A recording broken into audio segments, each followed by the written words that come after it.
Hello there, and welcome.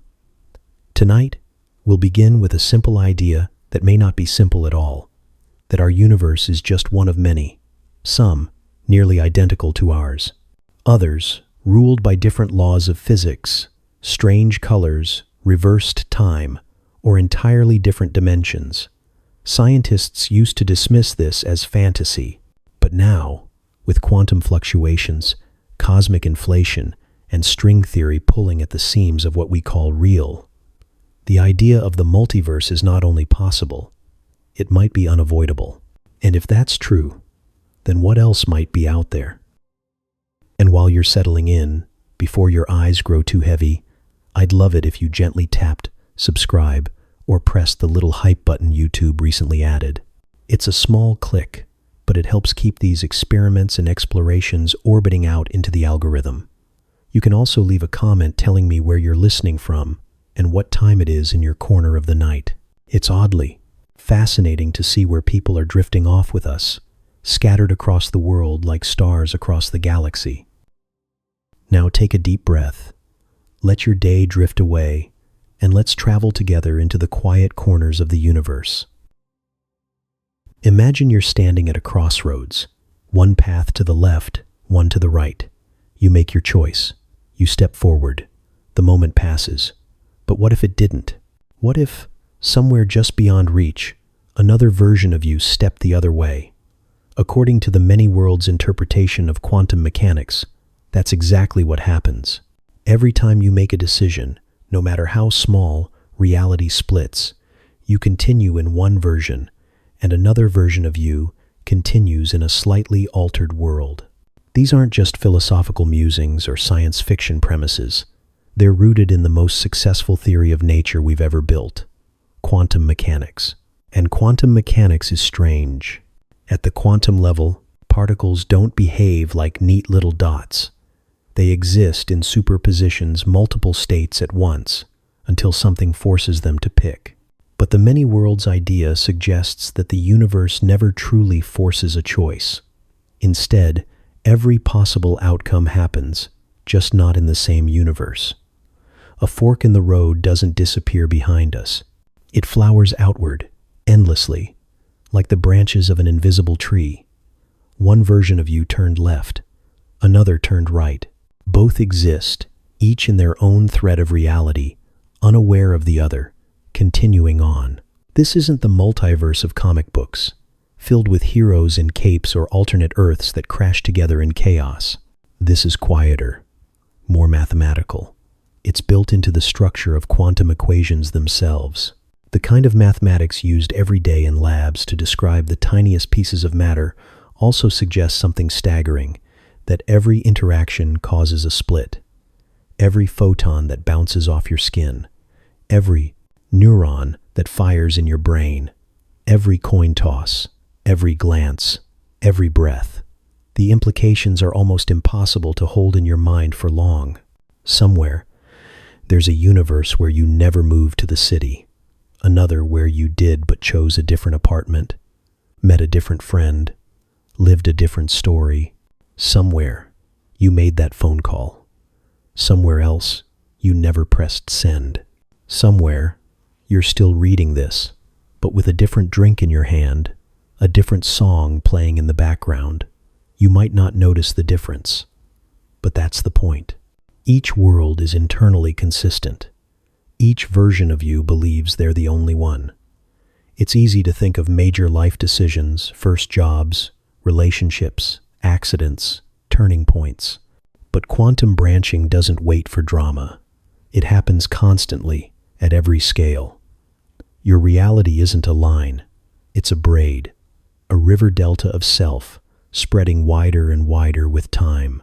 And unlike traditional theories where the universe chooses an outcome when you observe it, many worlds says nothing is ever really lost. No outcome erased. No version denied. This idea came to prominence in the 1950 seconds when physicist Hugh Everett proposed that wave function collapse the moment a quantum system picks a state never actually happens.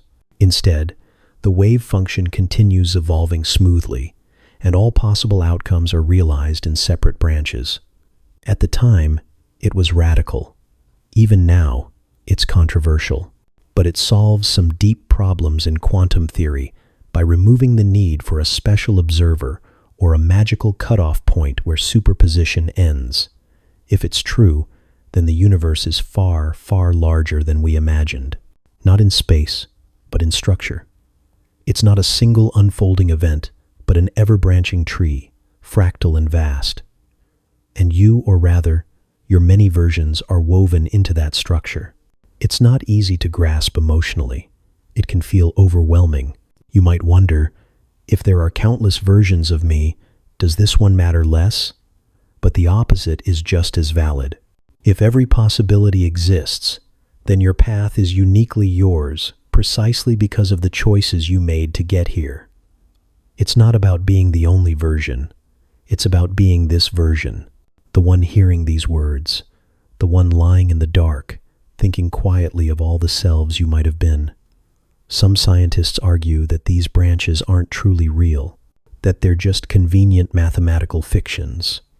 But others believe they're as real as your own reflection, impossible to touch, but undeniably part of the whole.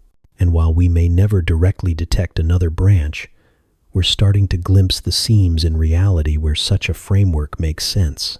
Quantum computers, for example, don't just process information like regular machines. They seem to exploit superpositions, perhaps borrowing computing power from alternate branches. Some researchers have even begun to ask, what if the strange efficiency of quantum algorithms comes from tapping into other versions of reality? Of course, there are limits. These parallel worlds aren't places you can travel to with a machine. There's no dial to twist, no doorway to open. You can't visit the you who said yes instead of no, the you who left instead of staying. These versions are forever separated by decoherence, the process that prevents interference between branches. Like ripples in a pond that move outward and never touch again, they drift apart in possibility space. Silent, unaware, complete. But if you sit quietly for a moment, you might still feel them, not as memories, but as echoes, a sense that your life could have unfolded differently, that in another thread, the light fell differently through the window, that somewhere, another you is doing something just a few heartbeats away. They'll never know you, and you'll never know them. But the symmetry is beautiful. It means that nothing is truly lost, not even the moments we let pass. In the end, the many worlds interpretation isn't just a theory of particles. It's a theory of memory, of meaning, of what it means to be alive in a universe that might never choose just one version of you. And while we can't see these other lives, maybe that's not the point.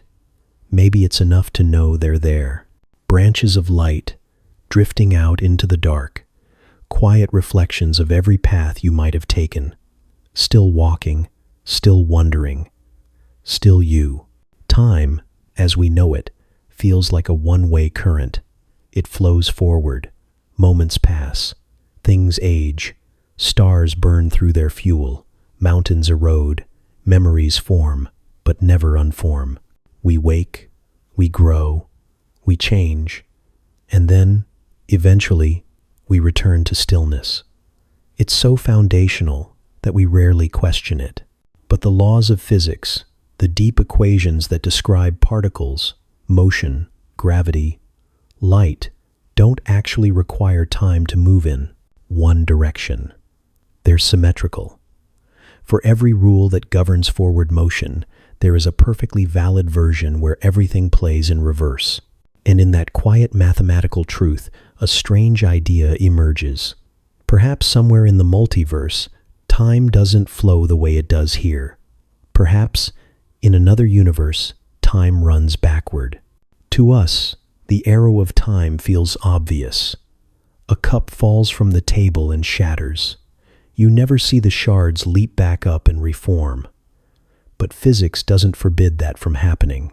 It simply says it's incredibly unlikely. The direction of time, what we call the arrow, seems tied not to the fundamental rules of matter, But to entropy, entropy is a measure of disorder. It tells us how many ways particles can be arranged while still looking roughly the same on the outside. And in our universe, entropy tends to increase. That's why ice melts, why buildings crumble, and why memories only work in one direction. It's not that time forces things to decay. It's that there are more ways for them to be messy than organized. So over time, mess wins. But what if you could flip the balance? What if a universe began not in a low entropy state like ours, but in a high one and moved toward order instead of chaos?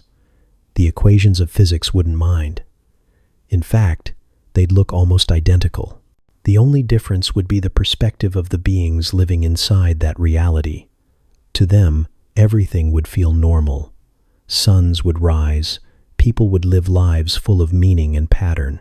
But to us, peering in from our side, it would all look like it's running in reverse. Some theories suggest that such a universe could exist not separately, but symmetrically folded back to back with our own. One flows forward, the other backward. At the instant of the Big Bang, both timelines emerge, moving in opposite directions. We experience one side, building structure from near-perfect order toward eventual heat death.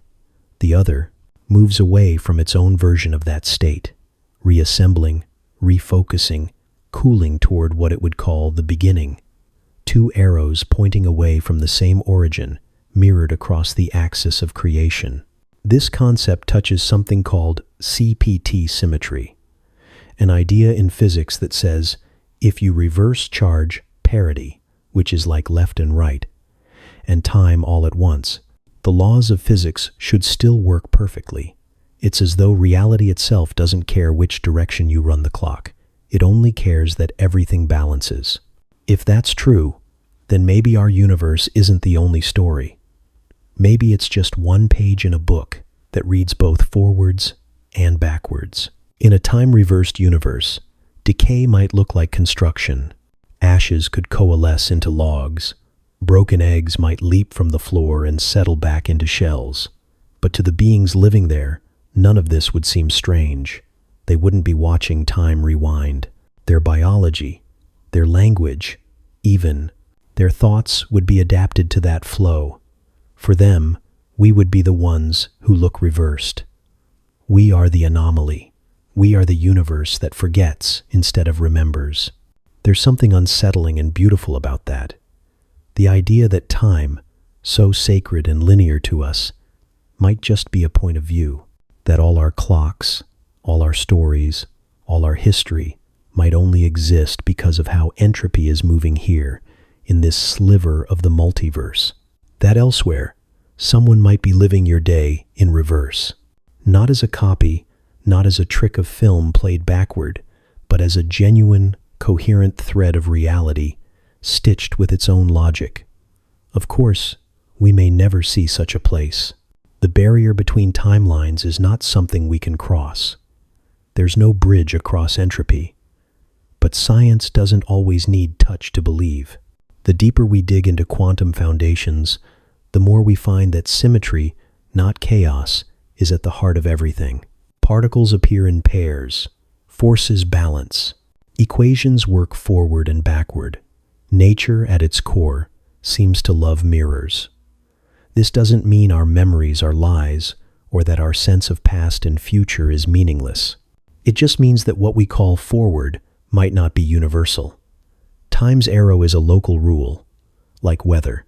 It depends on conditions, on boundary states, on context, and in another context, that arrow might point a different way. In dreams, we sometimes feel this, that eerie sense of events unraveling the wrong way. People walk into rooms they've just left. Words appear on pages that you haven't written yet. It's not proof, but it's a hint. A whisper of how fragile the flow of time might really be. Not a river, but a tide, capable of moving backward when the moon is right. Physicists still debate these ideas. Entropy, thermodynamics, the quantum foundations of time, they're not settled. They might never be. but the multiverse opens a door wide enough for the impossible to step through. If our universe can exist with our rules, then maybe others can exist with theirs, not just with different particles or constants, but with time itself turned on its head. And if time can be reversed, then perhaps causality, too, is not what we think. Perhaps the future writes the past in those places. Perhaps memories flow into events. Perhaps the last word is always being written first. We don't know, but we can imagine. And in that imagining, we catch a glimpse of something profound, that time is not a prison, but a pattern, that there are places where it moves differently, and that even now, as you listen to these words, a mirror version of you might be hearing them in reverse, not backward in sound, but backward in meaning, backward in becoming. And to them, your world is the strange one. Picture the night sky on a clear, moonless evening. Thousands of stars overhead, each one a distant sun. A sliver of the Milky Way spills across the darkness like a soft seam of starlight. And beyond that, you know there are galaxies, millions, billions of them spinning and drifting in a vast cosmic ocean. It feels infinite already. But what if all of this, the stars, the galaxies, the entire observable universe, is just a single bubble, floating in an endless foam of other universes, each with its own stars, its own galaxies, its own versions of time and space? That's the strange, dizzying implication of cosmic inflation and the multiverse. Not just many universes, but an infinite number of them. An unending structure so vast it makes our own cosmos feel like a dust mote inside a cathedral. To understand how this could be, we have to go back to the beginning. Not just the Big Bang, but the moment just before it, the fraction of a second, when our universe exploded into being. According to the theory of inflation, the early universe expanded faster than the speed of light, not through space, but of space itself stretching outward. This wasn't a quiet spreading. It was an eruption, a ballooning of the vacuum driven by a mysterious form of energy. This inflationary burst smoothed out the wrinkles, scattered matter, and gave rise to the enormous structure we see today. But inflation doesn't have to stop everywhere at once. In fact, according to many models, it doesn't stop at all. It ends in patches, small regions where the energy driving inflation decays, releasing its contents, igniting big bangs, forming the seeds of universes like ours. These patches become bubbles, and inflation keeps going in the space between them, forever, a process called eternal inflation. Each time inflation slows in one bubble, another universe begins, sealed off from the others by a wall of expanding space. These universes don't collide, don't share skies. They grow apart, endlessly, forever embedded in a cosmic froth that never finishes. Which means our universe is just one bubble in an infinite, ever-growing foam. This kind, the multiverse, isn't the product of imagination. It falls naturally out of equations meant to explain the shape and smoothness of the universe we can observe. The details are strange, but the consequences are stranger. If inflation is eternal, and many physicists think it is, then there are infinite other universes out there, not metaphorically, literally. And in an infinite ensemble, almost anything that can happen does happen, somewhere. There may be other universes with the same physical laws, but different histories. Galaxies shaped in unfamiliar spirals, stars burning blue instead of yellow, Earth-like planets where evolution took a different turn. But farther out, infinitely farther, there are bubbles where the laws of physics themselves are different, where gravity pulls harder or barely exists, where atoms never formed, or where stars ignited and vanished in moments. Universes with 4 spatial dimensions, or 1, universes where time loops in circles, or branches like coral. Universes filled with light, and others choked in darkness, expanding into nothing, never knowing life. Some bubbles may be stillborn, collapsing seconds after birth. Others might stretch for trillions of years, harboring galaxies that swirl in alien patterns, never knowing they are one among countless others. And yet, even those universes would feel complete from the inside, just like ours does. Each bubble sealed in its own reality, unaware of the endless company surrounding it. What makes this idea even more haunting is that if there really are infinite universes, then exact duplicates of our own must exist. Not just similar, but indistinguishable. Somewhere out there, a bubble where a galaxy formed in the same way, where Earth cooled and formed continents in the same pattern, where a version of you is listening to these same words at this same moment. And a trillion universes beyond that, a version who sneezed right before the sentence ended. And beyond that, one where you never pressed play. It's hard to grasp infinity, not just endless size, but endless variation. A reality where every possibility exists, not as dreams or probabilities, but as concrete worlds, blooming continuously beyond our cosmic horizon. You'll never see them. The space between bubbles grows faster than light can travel. We're sealed in. But the physics that describe this structure are not silent. They echo through the patterns in our sky, the density of galaxies, the distribution of matter on the largest scales. Some physicists hope that gravitational waves or subtle distortions in the cosmic microwave background might reveal scars of bubble collisions, ancient bruises from when our universe brushed against another before slipping apart forever. And so, even though the multiverse may remain beyond direct reach, its fingerprints may be faintly visible in the way our own bubble formed. The temperature fluctuations in the background radiation, the structure of quantum fields, the strange flatness and balance of the universe that, so far, has no better explanation. When scientists follow the logic of inflation all the way, they don't find a single universe. They find an eternal process, one that doesn't end, doesn't slow, doesn't pause. A universe-making machine that fills the void with endless variety. And here we are, inside one, drifting in a sea of darkness, on a pale blue dot, orbiting a yellow star in the quiet outskirts of a single galaxy, surrounded by a universe so large it already defies understanding. And that's before we step outside our own bubble.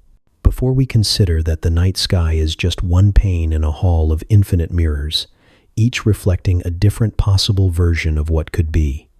Not metaphor, not poetry, but physics. Cold, elegant, and enormous.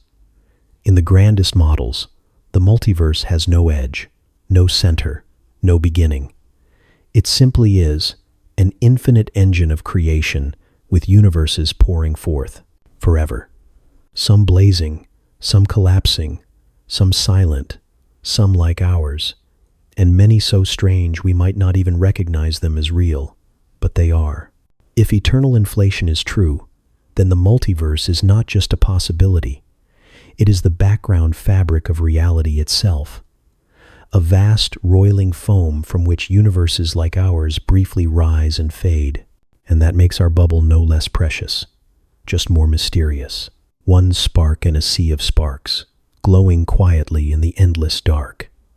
Imagine peeling back reality like layers of soft painted wood. A doll within a doll, each smaller than the last. Each one nested perfectly inside the other, complete and self-contained, yet only part of something larger. It's a comforting image, almost playful. But when that image is applied to existence itself, to space, time, and consciousness, it becomes something far stranger. Simulation theory asks us to consider that everything we know, this world, this sky, this moment, might be running on a kind of code. That reality may be less solid than it feels, less original than we assume, and more disturbingly, it suggests there may be countless other layers above and below us, stacked like matryoshka dolls. Some we'll never reach. Some we might already be inside. It starts with a simple premise.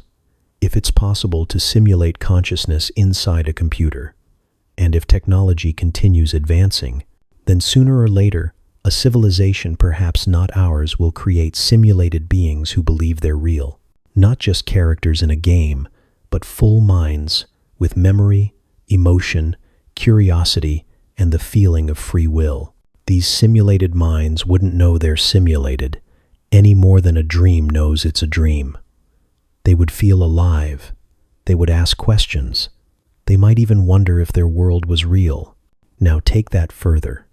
Suppose it isn't just one simulation, but many, thousands, millions, all built by civilizations that reached a level of computational power we can barely imagine. If such simulations are common, then, statistically, it becomes more likely that we are in one than not.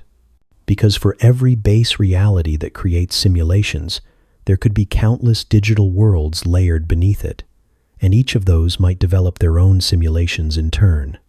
Reality begins to look like recursion, worlds stacked on worlds, code nesting inside code, consciousness floating like a ghost inside a maze of mirrors. Philosopher Nick Bostrom famously framed this idea as a trilemma. Either advanced civilizations never survive long enough to create such simulations, or they have no interest in doing so, or we are almost certainly inside one. It's not meant as a trick or a metaphor. It's a real argument grounded in probability. If the first two options are false, if advanced beings do exist and do run simulations, then we are vastly outnumbered by the simulated. The idea feels sci-fi because we associate it with fiction. We think of video games or virtual reality, of avatars walking through pixelated worlds. But a simulation, at its core, doesn't need to look fake. It only needs to follow rules. If those rules are complex enough, if the rendering is efficient and local updating only what is observed, then even a simulated universe could feel fully real. Gravity could emerge from calculation. Time could be a function of clock cycles. Your thoughts, memories, dreams, all reducible to lines of elegantly running code. But if that's true, if we are in a simulation, then what lies beneath us may not be deeper, but simpler. And what lies above us, whoever or whatever created the simulation, could be something we'll never comprehend. They might be humans in the far future. They might be something else entirely, a form of intelligence so unlike us that even calling it life feels inadequate. They may have simulated countless versions of Earth, countless iterations of you, testing variables, watching outcomes, or maybe, like us, they're just curious explorers of possibility, creating worlds not to control, but to understand. It's not just philosophy. Some physicists have searched for evidence, glitches in the cosmic microwave background, patterns in quantum noise, limits to the energy of cosmic rays, as though the universe were being rendered at a maximum resolution. Others look at the nature of reality itself, the strange way particles behave only when observed, the mathematical elegance of physical laws, the uncanny coincidence of constants finely tuned for life, and wonder if these are signs not of randomness, but of design. Not divine design, but computational. And then there's the unsettling idea that simulations might be terminated, that entire universes could be paused, reset, deleted. If time is coded, it can be rewound. If space is data, it can be altered. Perhaps déjà vu is a memory leak. Perhaps miracles are just patches in the software. Perhaps some dreams are bleed-throughs from parallel instances running in tandem. In a nested simulation, we might be building our own layers already. Artificial worlds, digital consciousness. The same curiosity that drove our creators might be moving through us now, pushing us to make simulations of our own. Entire civilizations inside our machines.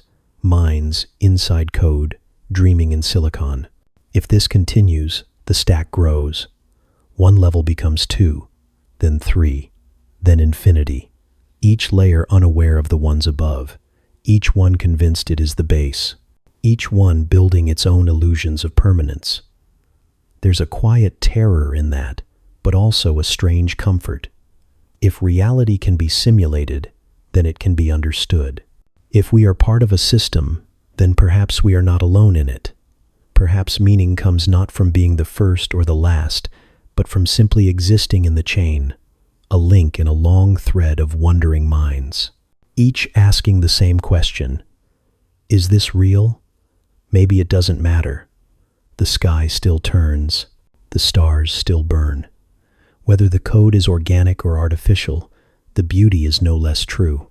If we are simulations, then we are intricate ones, crafted with care, capable of love, art, sorrow, and curiosity, capable of looking into the dark and asking questions no machine was programmed to ask.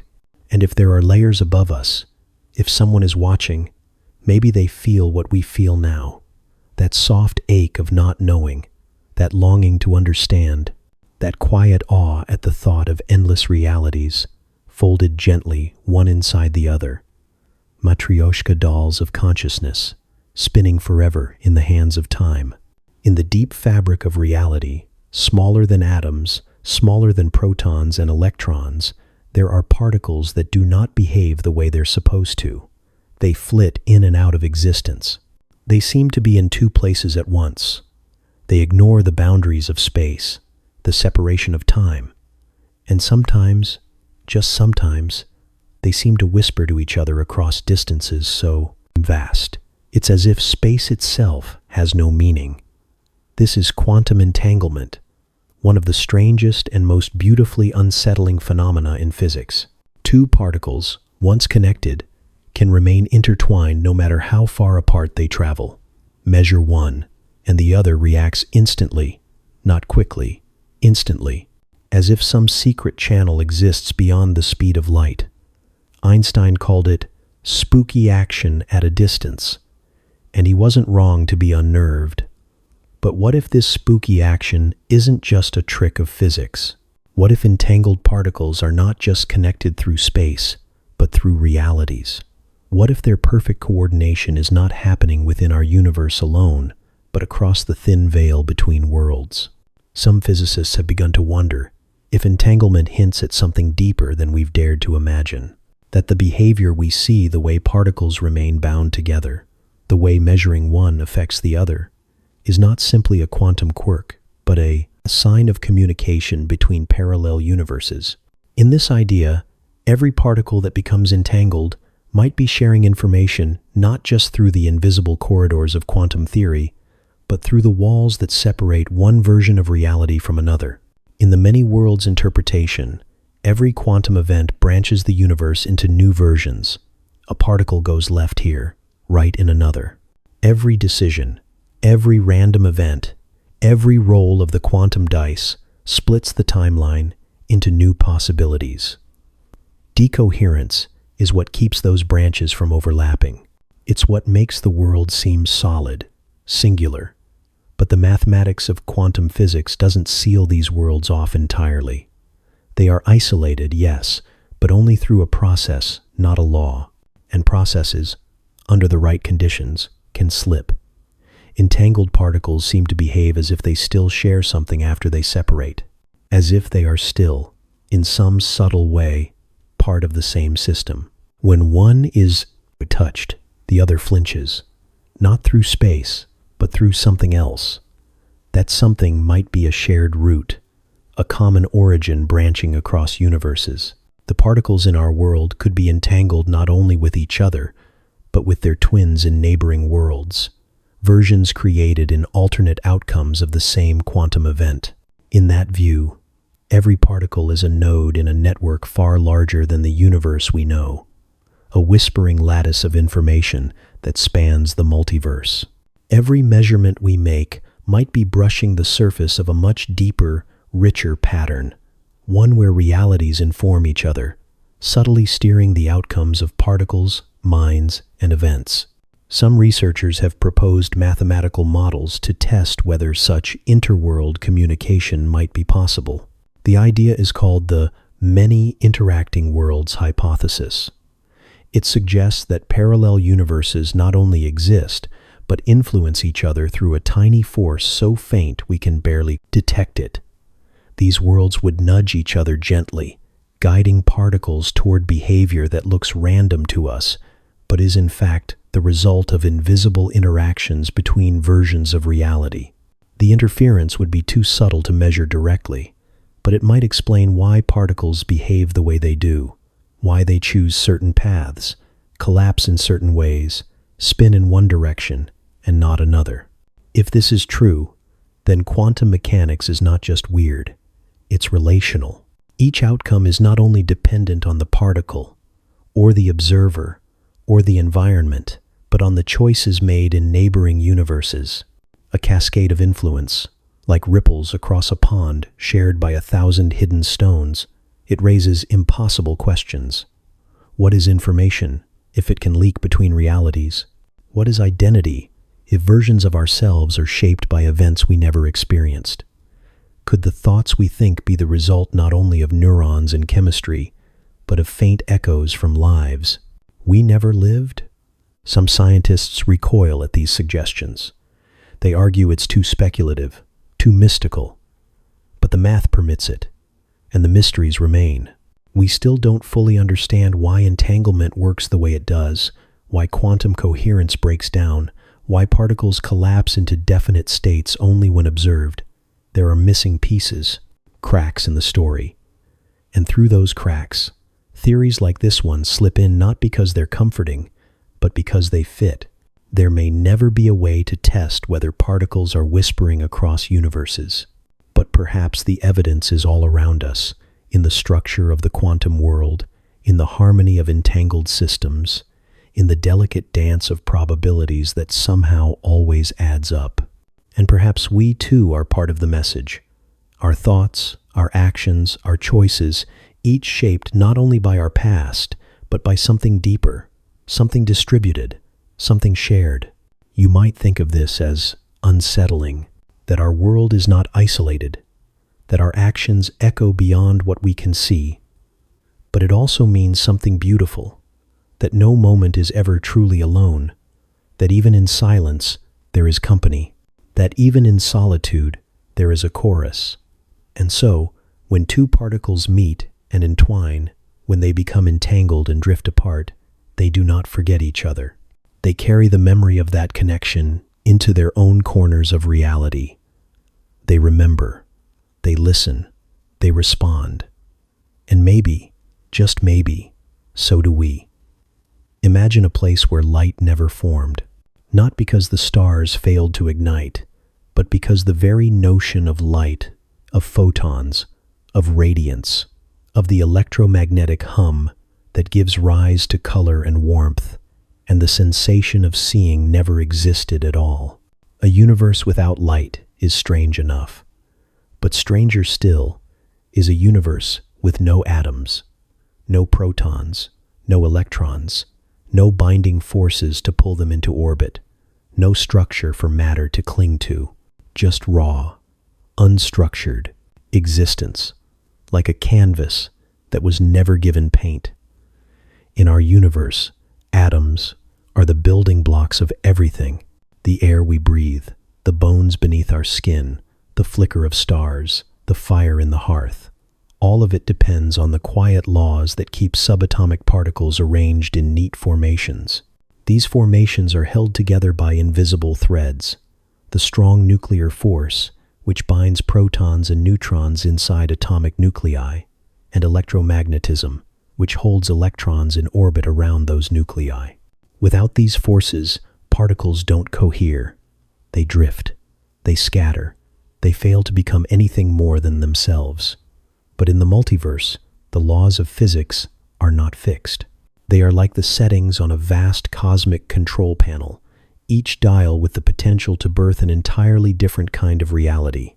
Adjust the strength of the strong nuclear force, just slightly make it weaker, by even a few percent, and nuclei become unstable. Hydrogen might still exist, but helium would not. No stars could ignite, no fusion, no heavier elements, a universe of cold hydrogen gas, eternally drifting, never forming suns, never building planets, just darkness without fire, without form. Turn the dial the other way, make the strong force too strong, and atoms become too tightly bound. Fusion might proceed too rapidly, consuming everything in a flash. Or worse, protons might merge into massive clumps of matter with no space for life, no subtlety, no chemistry. Either way, the result is the same. No stable atoms, no complex structures, no biology, no breath. Now imagine a universe without electromagnetism. Without it, there is no electricity, no magnetism, no light. But more than that, there are no chemical bonds. Electrons, no longer held to nuclei, simply drift away. Molecules can't form. There are no solids, no liquids, just isolated particles swimming in a formless sea.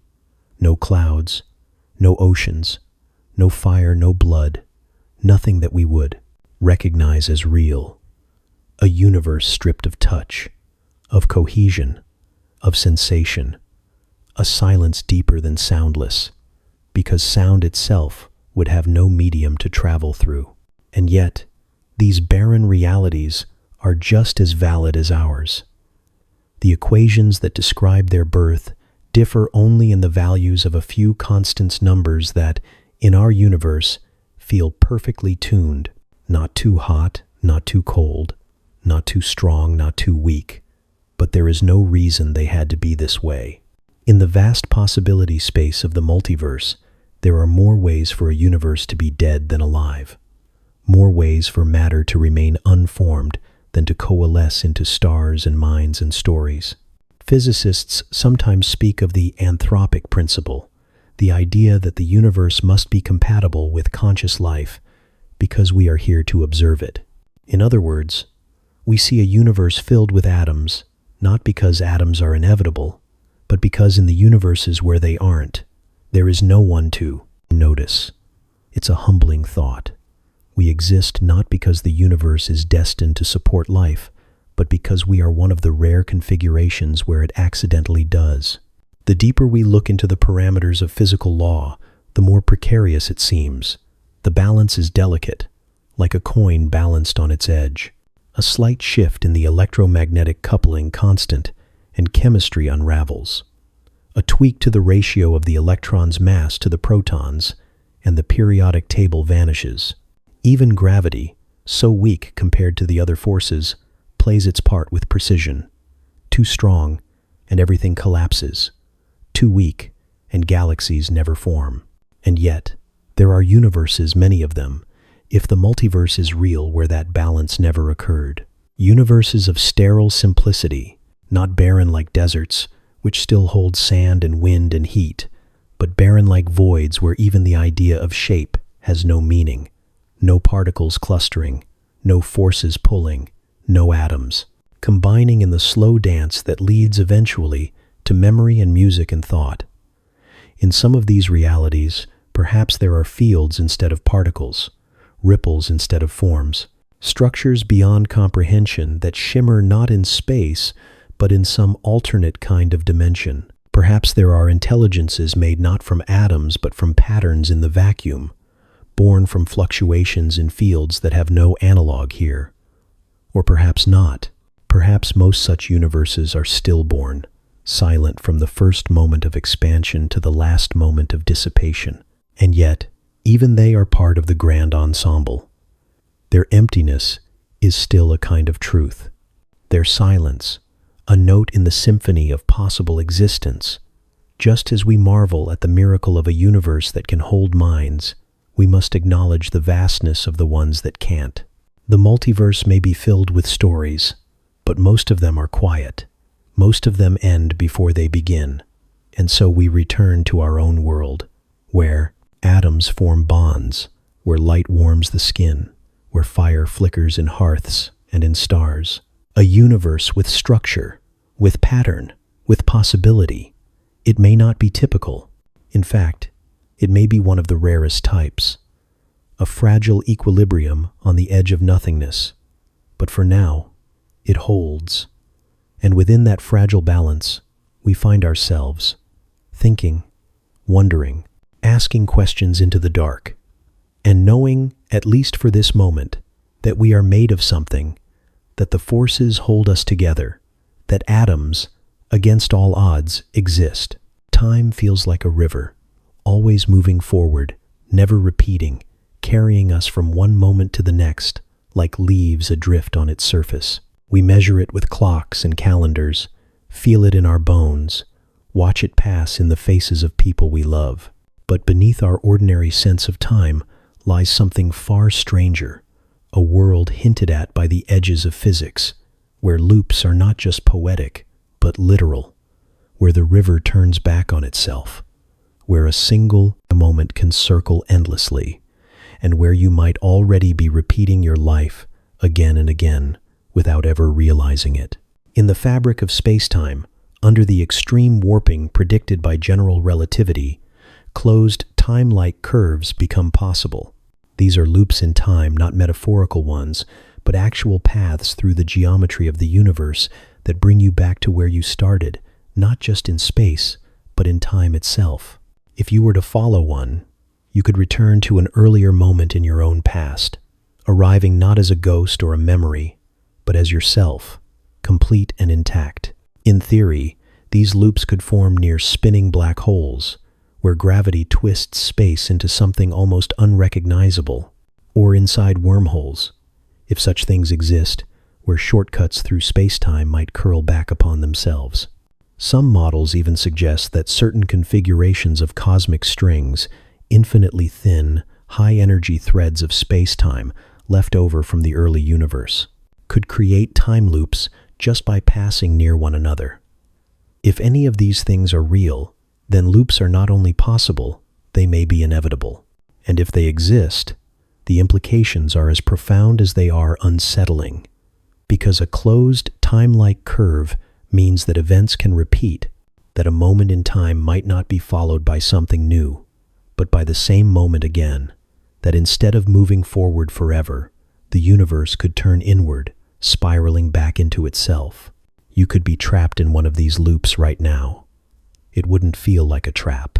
From inside the loop, time would still feel normal.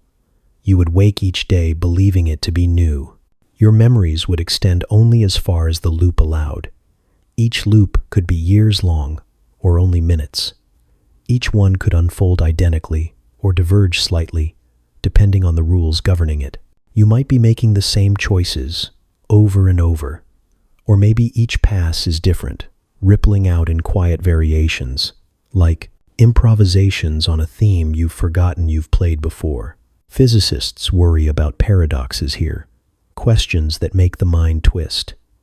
What happens if you go back and stop yourself from existing, or give yourself a piece of knowledge that undoes the reason you traveled in the first place? These are the grandfather paradoxes, where cause and effect eat themselves. They seem to defy logic, but some theories sidestep them entirely.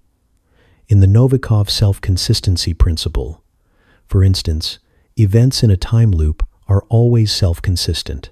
You can go back, but you can't change anything in a way that creates a contradiction. The universe, in this view, has a kind of built-in resistance to paradox. But there's another possibility, that the loop is not a deliberate journey through time, not a choice, not even an accident, just a structure, a feature of the universe you inhabit. A loop not created by time machines or cosmic tricks, but by the way reality itself is shaped.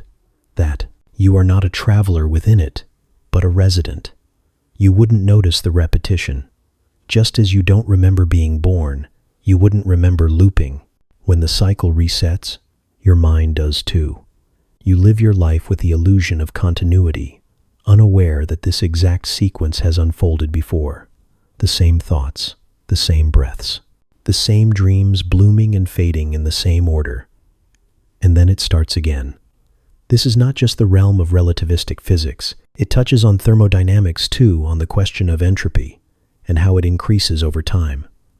The arrow of time, as we experience it, points from order to disorder, from past to future. But if the universe were to reverse that trend, if it began collapsing rather than expanding, Or if entropy were to reset at a quantum level, then time could begin to curl. The end could become indistinguishable from the beginning. The entire lifespan of the cosmos might be a loop, recurring eternally. Nietzsche once imagined this as eternal recurrence, the idea that everything you do, every joy and sorrow, will be repeated forever, down to the smallest detail. It was a philosophical thought experiment meant to test the weight of your choices, but physics may be offering it as a literal possibility. The question then becomes, if everything returns exactly or nearly the same, is that a trap or a kind of immortality? In some models of cosmology, like conformal cyclic cosmology proposed by Roger Penrose, universes emerge in cycles. Each one expands, cools, and fades until it gives birth to the next. Not a reset, but a rebirth. The conditions at the end of one universe set the stage for the beginning of another. The transitions are smooth, without a singular bang or crash, just an eternal rhythm, unfolding like breath.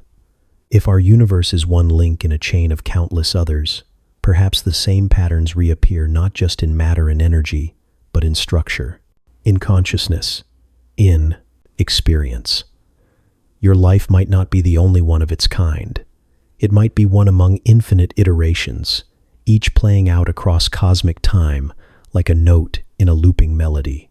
And if that's true, then memory becomes something stranger than we ever imagined. A shadow of another loop, flickering at the edge of your mind. A déjà vu that isn't just a glitch, but a whisper from a life already lived. A moment that feels familiar, not because it reminds you of something, but because you are repeating it. So you sit, you breathe, you think of the stars and how they seem eternal, always returning to the same sky. You wonder whether you've wondered this before, and then the moment passes, or begins again. There's something quietly unsettling about the way mathematics describes the universe. It's not just a language we've invented to measure and predict. It's deeper than that. The equations don't merely describe reality. They seem to define it, as if numbers aren't just tools, but blueprints. As if the patterns we uncover in the laws of physics were always there, waiting to be found, like ancient runes etched into the bones of existence. And if that's true, if the universe is not only described by math, but built from it, then there might be no end to what's possible. Every consistent mathematical structure could correspond to a real, physical universe, a place with its own rules, its own constants, its own truths. This is the idea behind Max Tegmark's Level 4 multiverse, that mathematical existence and physical existence are the same. In this view, our universe isn't special. It's not even chosen. It simply is, because the equations that define it are self-consistent. That's all it takes. Just mathematical coherence. Not beauty, not simplicity, not even meaning, just logic, ticking forward in some eternal abstract realm. And for every equation that works, there exists a corresponding universe, not just variations on ours, with slightly different particles or forces, but entirely different realities with laws so alien they defy imagination. Universes without space, universes where time loops in fractals, universes where causality is optional, or where dimensions are curled in directions we can't visualize. Each one as real as ours, even if no consciousness ever arises inside it. The idea is called the ultimate ensemble. It suggests that all mathematical structures exist in the same way that our universe exists, not metaphorically, but literally. We just happen to inhabit one of the few structures that gives rise to observers capable of asking questions. Our sense of uniqueness is an illusion born of perspective. From outside, from the vantage point of the ensemble, every universe is just another point in an infinite mathematical sea. Every rule is just another configuration. Every reality is just another solution. It's difficult to wrap your mind around because we are creatures of pattern and preference. We want to believe our universe is meaningful, chosen, and significant. But in the ultimate ensemble, meaning is relative. There's no grand selection, no hand reaching into the void to sculpt worlds with purpose. Just mathematics, sprawling in every direction, creating everything that can be created. We are not the center. We are not even a footnote. We are one self-aware expression of an equation among infinite others. And yet, the very fact that we can understand this, at least in part, feels like a miracle. That our minds, born from neural chemistry and shaped by evolution, are capable of glimpsing truths about existence that stretch beyond intuition. That we can look at abstract math and see not just a tool, but a mirror, one that shows us who we are and how small our place might be in the grand library of possibilities. If Tegmark is right, then the quest for a theory of everything isn't about finding the one true equation that rules the cosmos. It's about discovering which part of the mathematical multiverse we happen to inhabit. The theory wouldn't explain why our universe exists. It would explain what it is: a point in a cloud, a node in a graph, a sentence in a language that never ends, and somewhere, far beyond our reach, are other sentences, other universes, other minds perhaps, shaped by different logics, pondering their own existence. Maybe they too have discovered math. Maybe they've found us, tucked away in some corner of the ensemble, and wondered if we could ever hear them thinking. Maybe we already have, because sometimes, when we do math, pure math, the kind that isn't meant to describe anything, we stumble across structures that resemble reality. Equations written without purpose, without connection to the physical world, turn out to match what we see in nature. The symmetry of particles, the shape of space, the behavior of time, as if the universe is not inventing its own laws, but discovering them from a book that was always there. And the most haunting part of all is this: that book is infinite. It contains not just every truth, but every possible truth, every conceivable system, every unrealized world. And we are reading just one chapter, or maybe just one sentence. Out there in the vast dark sea between galaxies, something invisible is pulling the strings. It doesn't shine. It doesn't reflect light. It doesn't glow with heat or react with the particles that make up stars and planets and people. And yet, we know it's there. Galaxies spin too fast to be held together by visible matter alone. Clusters of them bend light in strange, distorted arcs, as if something massive but unseen is warping the fabric of space around them. This missing mass, this invisible presence, is called dark matter. And though it makes up more than 5 times the mass of all the ordinary matter in the universe, we still don't know what it is. It behaves like a ghost. It doesn't collide with things. It passes through us without a sound. We've built detectors deep underground, hoping to catch a glimpse of it interacting with our world. But so far, it remains frustratingly silent. And perhaps that silence is trying to tell us something. Perhaps dark matter isn't something within our universe at all. Perhaps it's a shadow of something beyond it. Some physicists have begun to ask an extraordinary question. What if the gravity we attribute to dark matter isn't being generated by particles in our own cosmos, but by mass in a neighboring universe? A nearby reality in the multiverse, one that shares a kind of gravitational overlap with our own. In this view, dark matter isn't just invisible, it's extra-dimensional. It leaks gravity into our universe from the outside, like the tug of a hidden moon just beneath the surface of a pond. This idea isn't just poetic. It's grounded in certain models of string theory and brain cosmology, where our universe is imagined as a 3-dimensional brain floating in a higher dimensional space. Picture our universe as a vast sheet, like a sail catching cosmic wind, and then imagine other sheets drifting nearby in the invisible bulk. These parallel brains could contain their own matter, their own stars, their own physics. And under the right conditions, gravity, the weakest of the fundamental forces, could bleed from one brain into another. We wouldn't see the matter causing the pull. We'd only feel its effect. like a whisper on the edge of hearing. This might explain why dark matter is so elusive, why it doesn't interact with light, or with atoms, or with itself. If it resides just outside our slice of space-time, then of course it wouldn't follow the same rules. It would appear to us only through its influence on gravity, shaping galaxies, anchoring the cosmos, yet remaining forever, just out of reach. And it raises a deeper possibility, that dark matter may be evidence of other universes, not just theoretical curiosities, but real neighbors, brushing up against our own, not through wormholes or portals or science fiction bridges, but through gravity, subtle, persistent, undeniable. These other universes might be utterly unlike ours.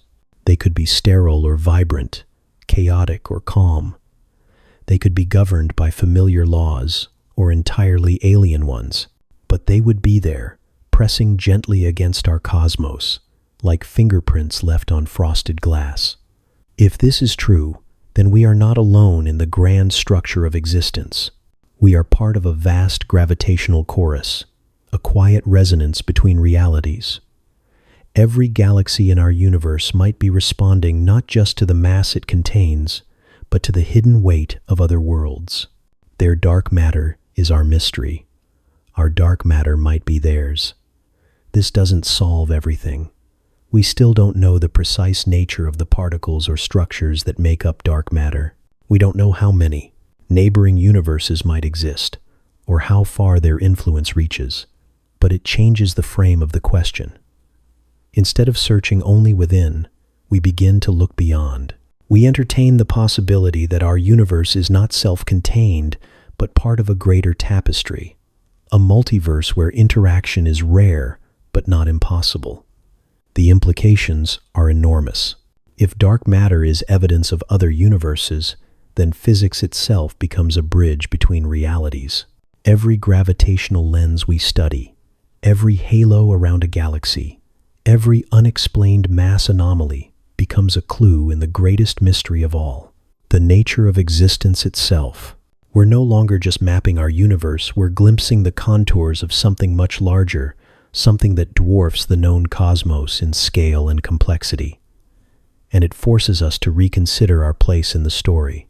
We are not living in a closed room, but on the edge of a great hall with many doors.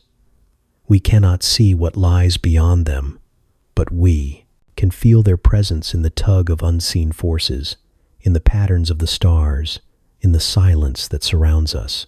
Perhaps one day we'll find a way to listen more closely, to trace those gravitational threads and follow them to their source.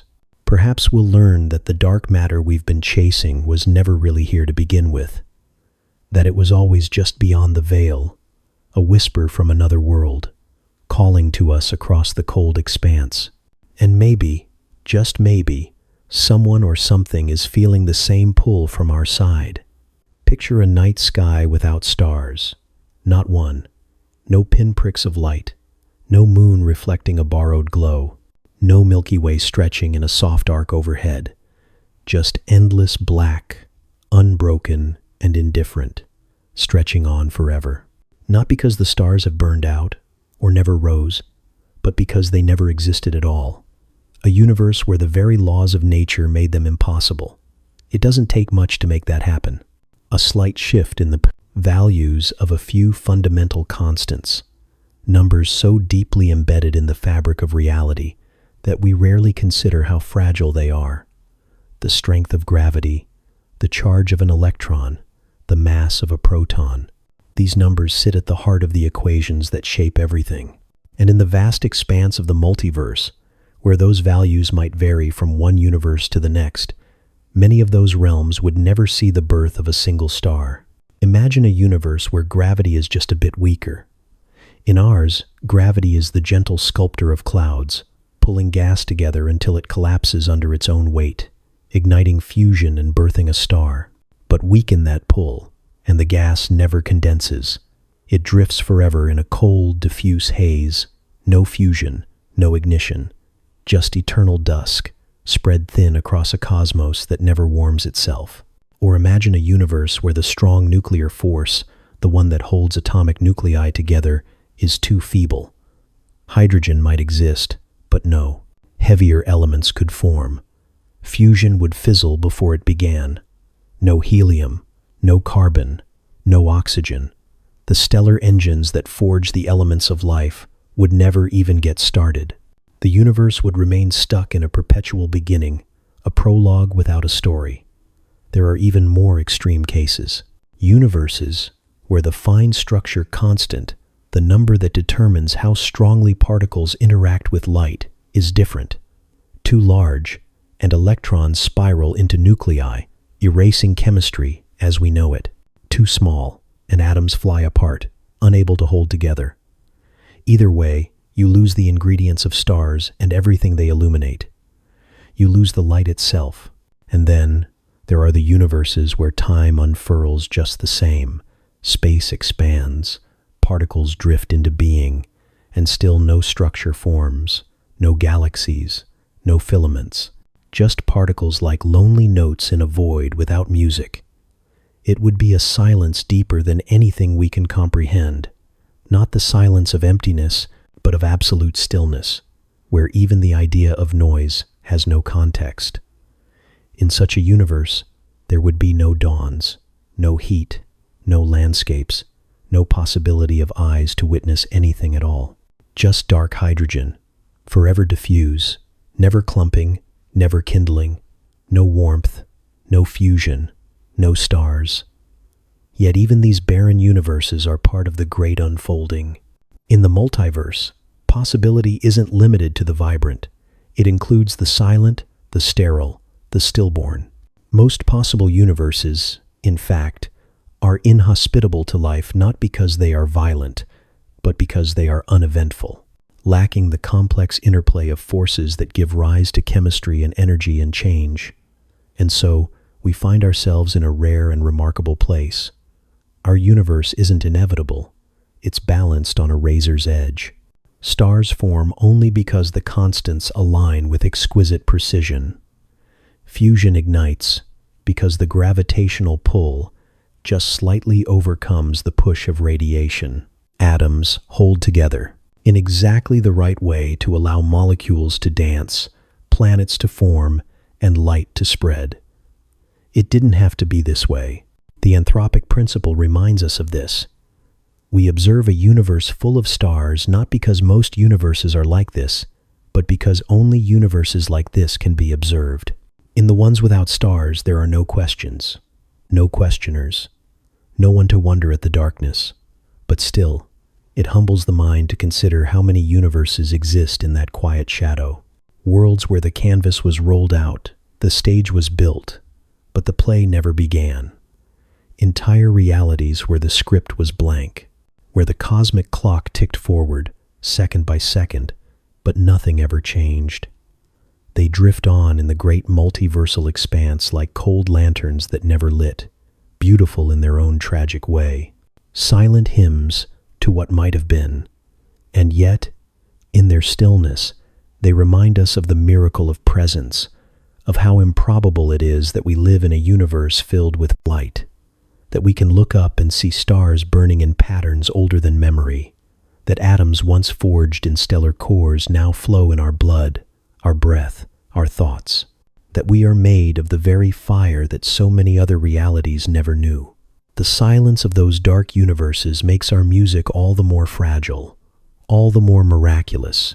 And tonight, under a sky scattered with stars that once might not have been, we can wonder, not just at what is, but at what could have been, at all the universes that passed by without a flicker, and at this one, this rare place where the stars found a way to shine.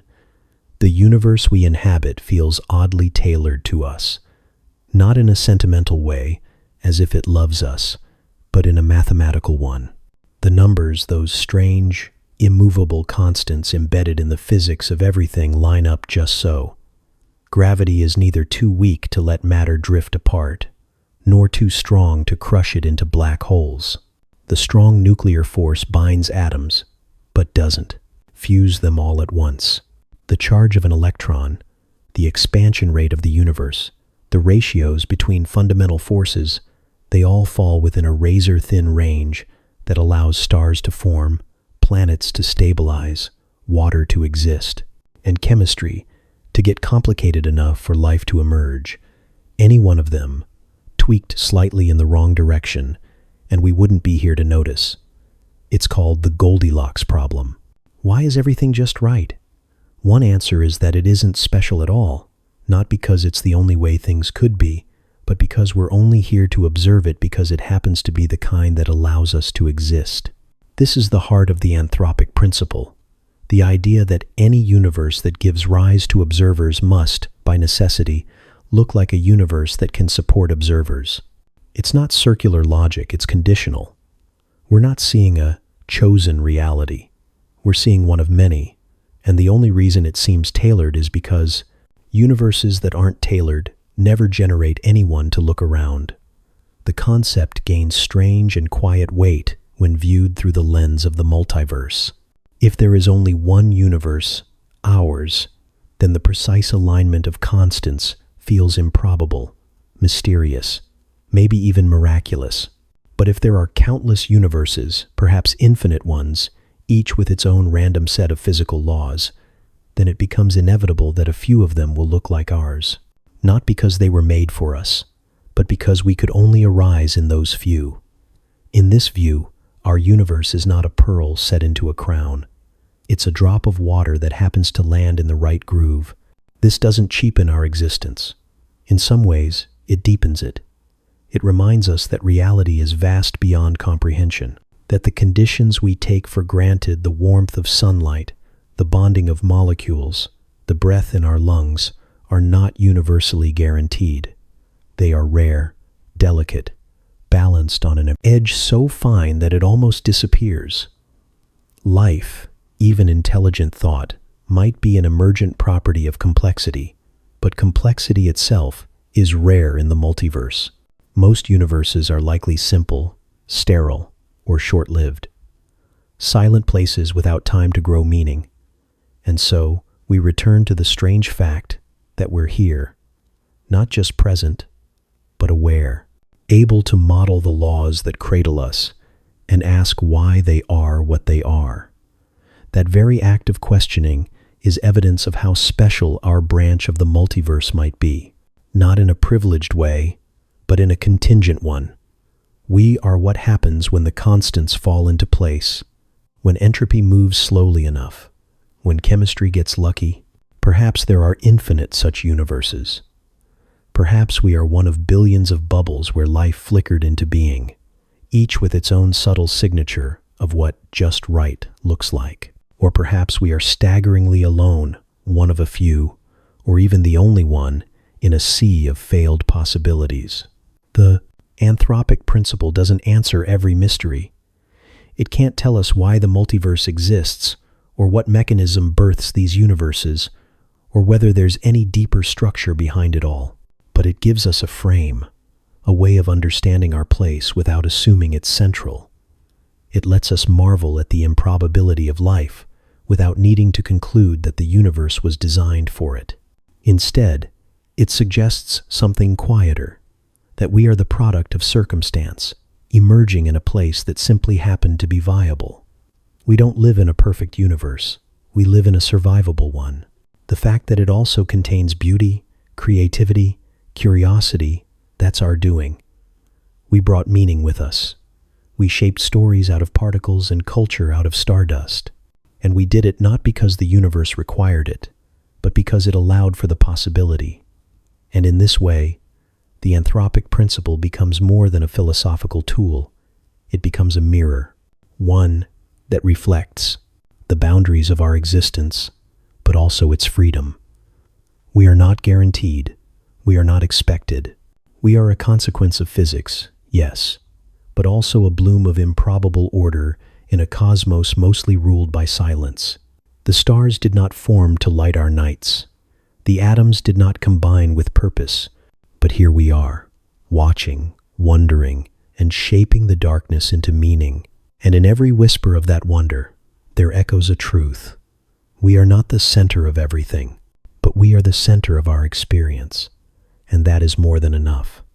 Every moment you live is a fork in the road, even the ones that seem so small they vanish as they pass. You blink, you breathe, you choose a word instead of another, and the world continues, seamless and familiar. But beneath that calm surface, there's a theory that says something astonishing is happening, that every decision you make, every random quantum event that unfolds, causes the universe to split. That you split. That right now, somewhere, beyond your grasp, another version of you is walking away from the life you know. This is the many worlds interpretation of quantum mechanics, and it's not just poetic metaphor. It's a rigorous attempt to make sense of the strange mathematics that govern the smallest particles in existence. At the quantum level, things don't behave as solidly as we expect. Particles exist in states of probability, not certainty. They spin clockwise and counterclockwise. They are here and not here. But when we observe them, the cloud collapses. One state becomes real. The others seem to vanish. Unless they don't. Many worlds says they don't disappear at all. Instead, every possibility that could happen does happen, just not in your branch. The universe splits to accommodate all outcomes, with each path carrying on in its own reality. When you flip a coin, there's a version of you who sees it land heads, and another who watches it fall to tails. When you turn left at the light, another you turns right. One picks up the phone, one lets it ring, one says yes, one says no, and each of those yous lives on, unaware of the others, their lives fanning outward like the branches of a tree too vast to see the whole. At every branching point, identity splinters, memory rewrites itself, and the flow of experience carries on as if it were always the only version. But it wasn't. It never is. This idea stretches the notion of self into something stranger than fiction. If you are constantly splitting, constantly multiplying into new versions with every quantum event, what does it mean to be you? Is there a core self that persists across the branches? Or is each version equally real, each one believing itself to be the original, the one true consciousness, while the others fade into imagination? There's no consensus, only questions. Are the yous in other branches aware, somewhere deep down, of their divergence? Do they feel the ghost of a memory that never happened, a flicker of something lost just before it began? Or is the separation total, clean, silent, invisible? And what happens when those branches differ not in trivial things, but in matters of life and death? In one branch, you survived the accident. In another, you didn't. In one, you said the words that kept someone with you. In another, they walked away.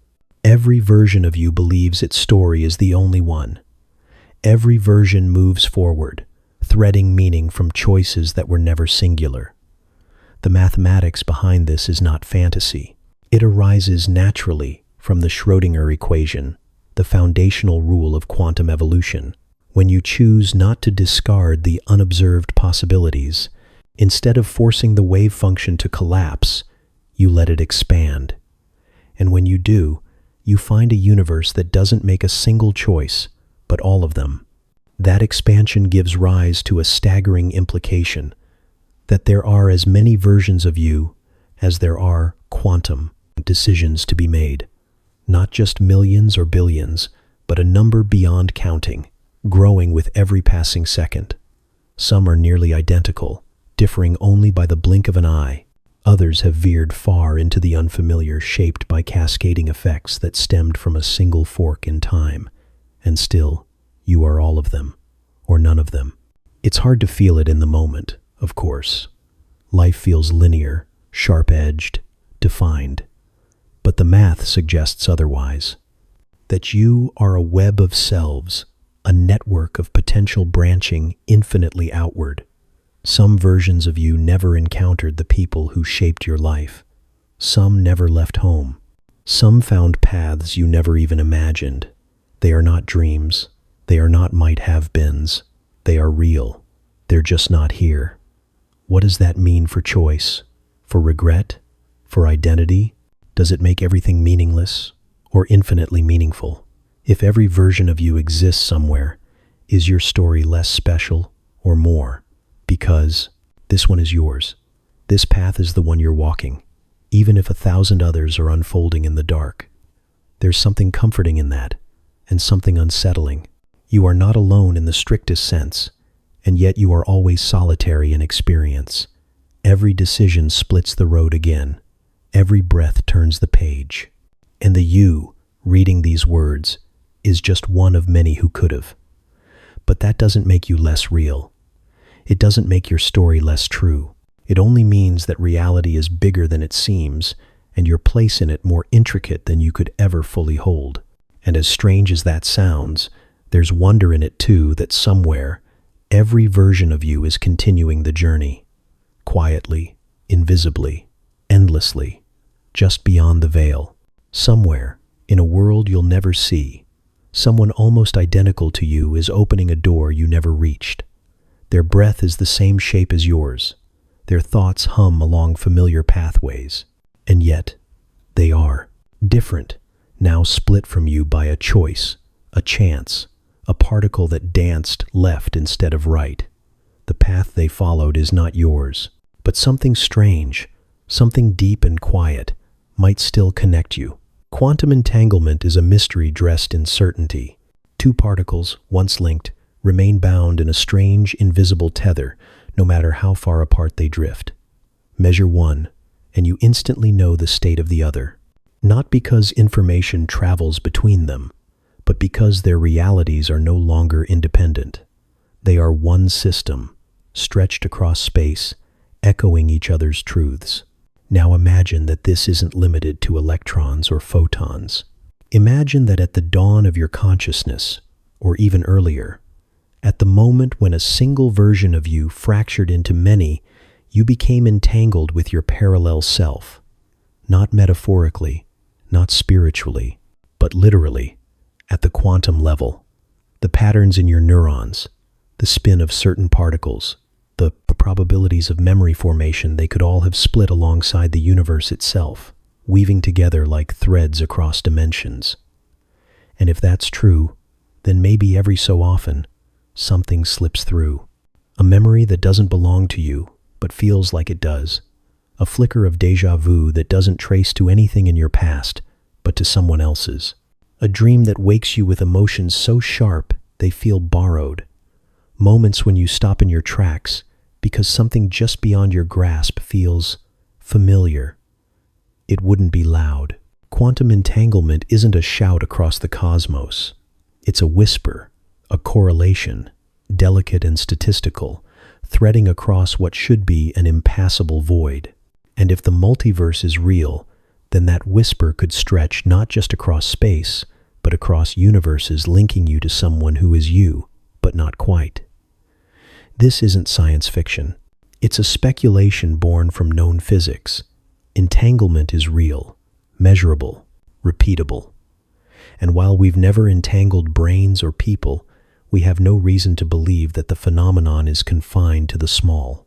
The universe doesn't care how big something is.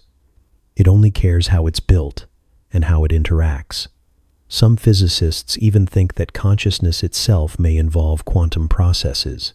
That decision-making and awareness might emerge not just from classical computation in the brain, but from entangled particles dancing in fragile synchrony. If that's true, then perhaps the boundaries of the mind aren't as isolated as they seem. Perhaps the act of splitting into parallel selves leaves behind more than just a narrative trail. It leaves scars, signals, hidden harmonies across the branches. It's tempting to dismiss these ideas, to say the feeling of being connected to something else is just imagination, just a trick of a restless brain. But science has always danced with the edge of the mysterious, and this edge is particularly sharp. It suggests that you are not singular, that your choices are not made in isolation, that when you look into a mirror and feel as if someone is looking back with thoughts you cannot name, it might be more than poetry. It might be physics. There could be moments when entangled states fluctuate just enough for information to blur. Not facts, not memories in full, but something simpler, a direction of thought, a feeling of familiarity, the sensation of standing at a crossroads and knowing somehow which path another you already took. And in those moments, perhaps your mind shifts slightly, not enough to notice, but enough to change. Maybe that's why you sometimes feel pulled toward decisions that make no sense on paper, but feel undeniably right. Maybe that's why you dream of cities you've never visited and wake with the weight of stories you never lived. Maybe, in those brief collisions, you are remembering the shape of a life that belongs to someone nearly indistinguishable from you, someone entangled. It's a haunting idea that every branching of the multiverse might leave behind invisible threads, binding you to echoes of yourself.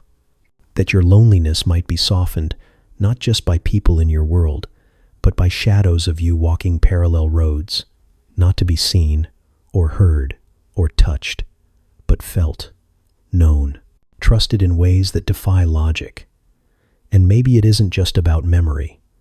Maybe those threads allow for healing too. Maybe when you feel a sudden calm, a stillness that settles for no reason, it's because somewhere, another version of you finally found peace.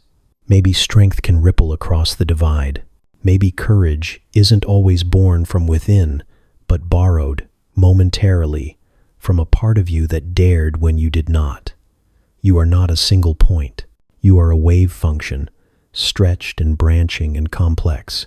Your identity is not a fixed line, but a field of possibility, echoing across dimensions.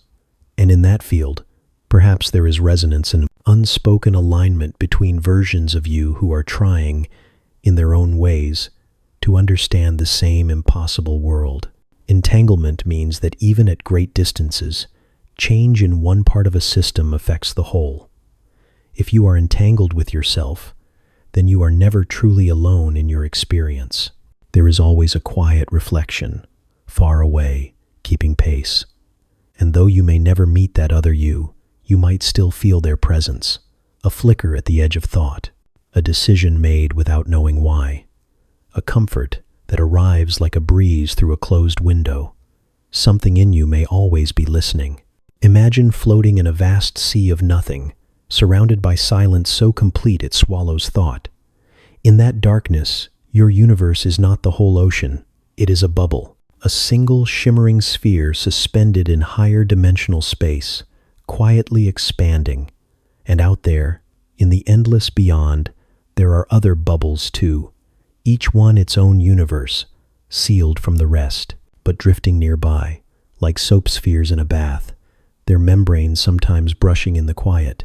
This is the picture painted by theories of cosmic inflation and higher dimensional physics, that our universe, for all its vastness, might be just one membrane or brane in a higher dimensional space known as the bulk. These branes float in a multidimensional void, isolated from each other except in the rare event that two of them touch. And when they do, the consequences could be immense. A bubble colliding with another would not feel like a ripple or a breeze. It could be an apocalypse or a genesis. In some models, the Big Bang itself was born from such a collision. Two branes, drifting closer across the extra-dimensional dark, finally brushing against one another in a slow, silent impact that released all the energy that now fills our universe. Time, matter, radiation, expansion, it all unfurled from that impossible contact. And if it happened once, it could happen again. Some cosmologists suggest that our universe still bears the scars of a past encounter. Subtle anomalies in the cosmic microwave background, the faint afterglow of the Big Bang, might be fingerprints left behind by a foreign brain.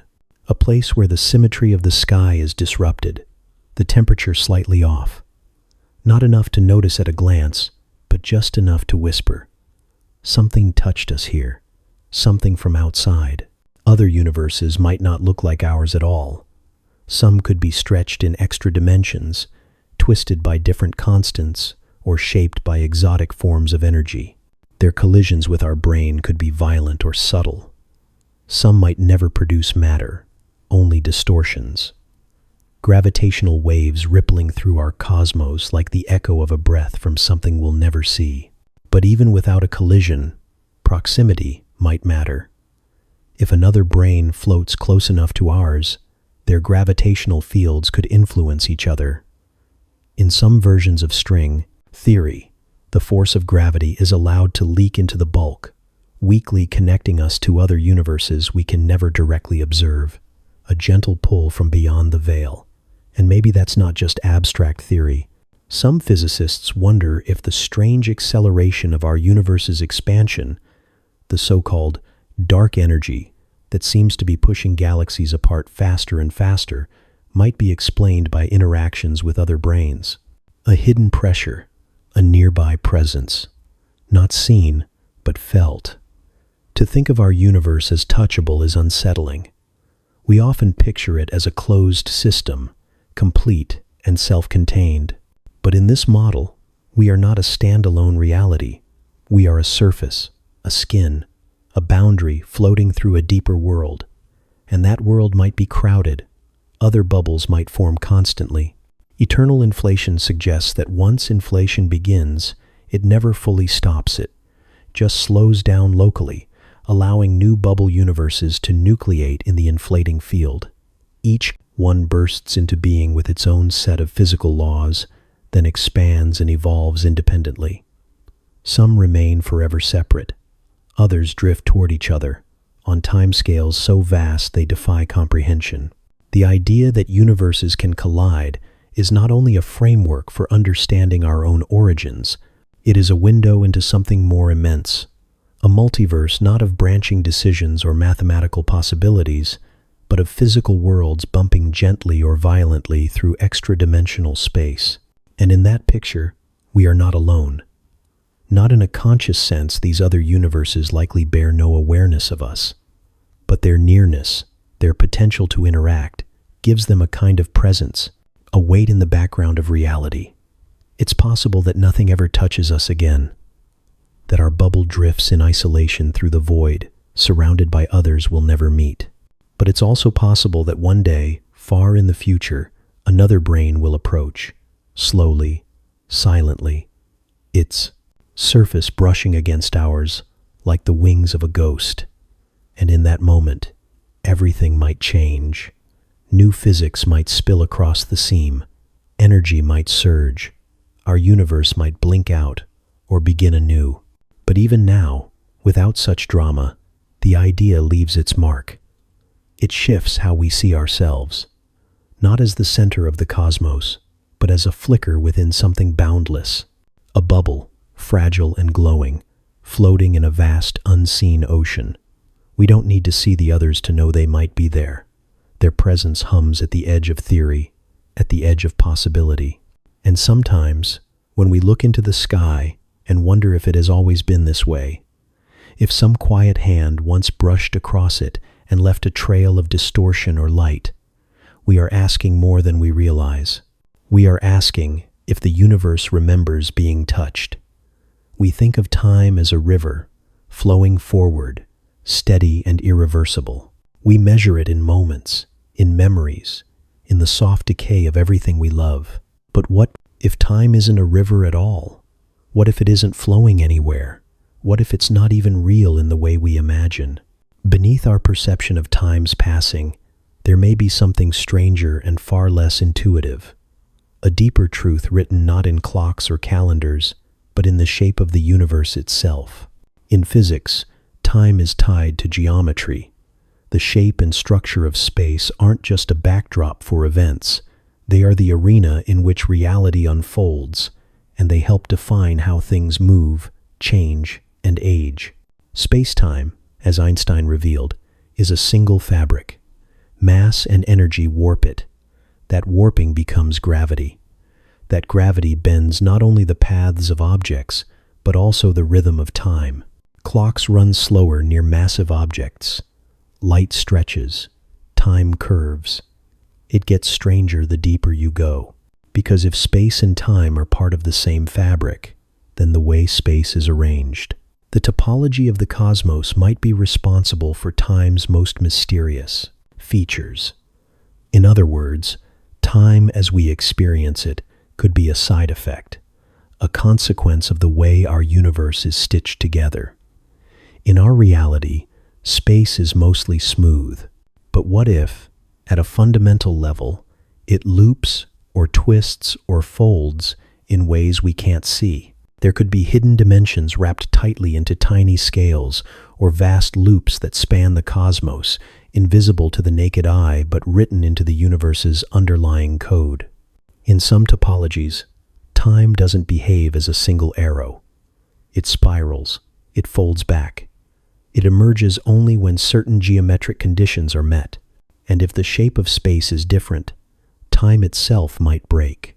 There are hypothetical universes where time doesn't flow from past to future, not because someone reversed it, but because it never had direction at all.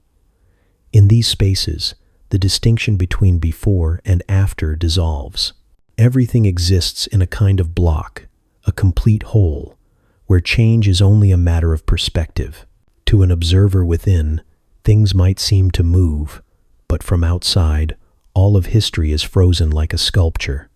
You don't travel through time, you are a slice of it. Other shapes of space permit stranger paths. Closed time-like curves loops in space-time, where an object might circle back to its own past. In these geometries, time is not linear but circular, repeating endlessly unless disturbed. The future feeds the past, the cause folds into its effect.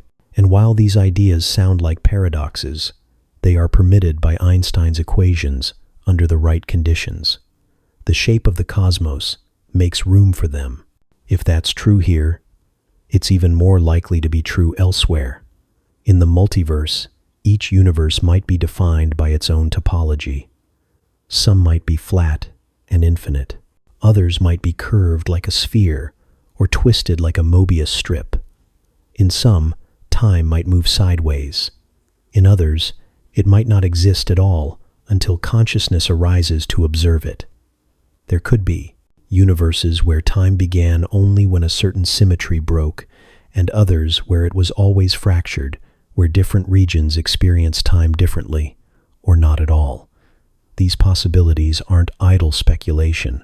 They emerge naturally from the math of general relativity, from the structure of solutions to Einstein's field equations. The shape of space, the content of energy, the configuration of fields. All of it determines whether time emerges, how it flows, and if it flows at all. We are used to time being a given, a constant beat that underlies reality. But maybe that's because we live in a universe where space is arranged in just the right way to give rise to that beat. Imagine being born in a world where time never begins, where every moment simply exists, suspended without progression, or a place where time pulses, speeding up and slowing down depending on location, like patches of rhythm stitched across a canvas. In some realities, there may be no sense of before or after just now, a continuous, dimensionless presence. And maybe that's the deeper truth here, that time is not an ingredient of the universe, but a symptom of its shape. Like the shadows cast by a turning object, time might only seem to flow because of how we're moving through a particular geometry. Our experience of seconds ticking by could be the result of tracing a path through curved space and not an inherent feature of existence itself. This idea reorients everything. If time depends on shape, then the multiverse becomes a gallery of different temporal realities, some chaotic, some ordered, some eternal, others ephemeral. Perhaps there are universes where beings never grow old, because their version of time doesn't allow for aging. Perhaps there are places where time loops endlessly, and consciousness forgets each return.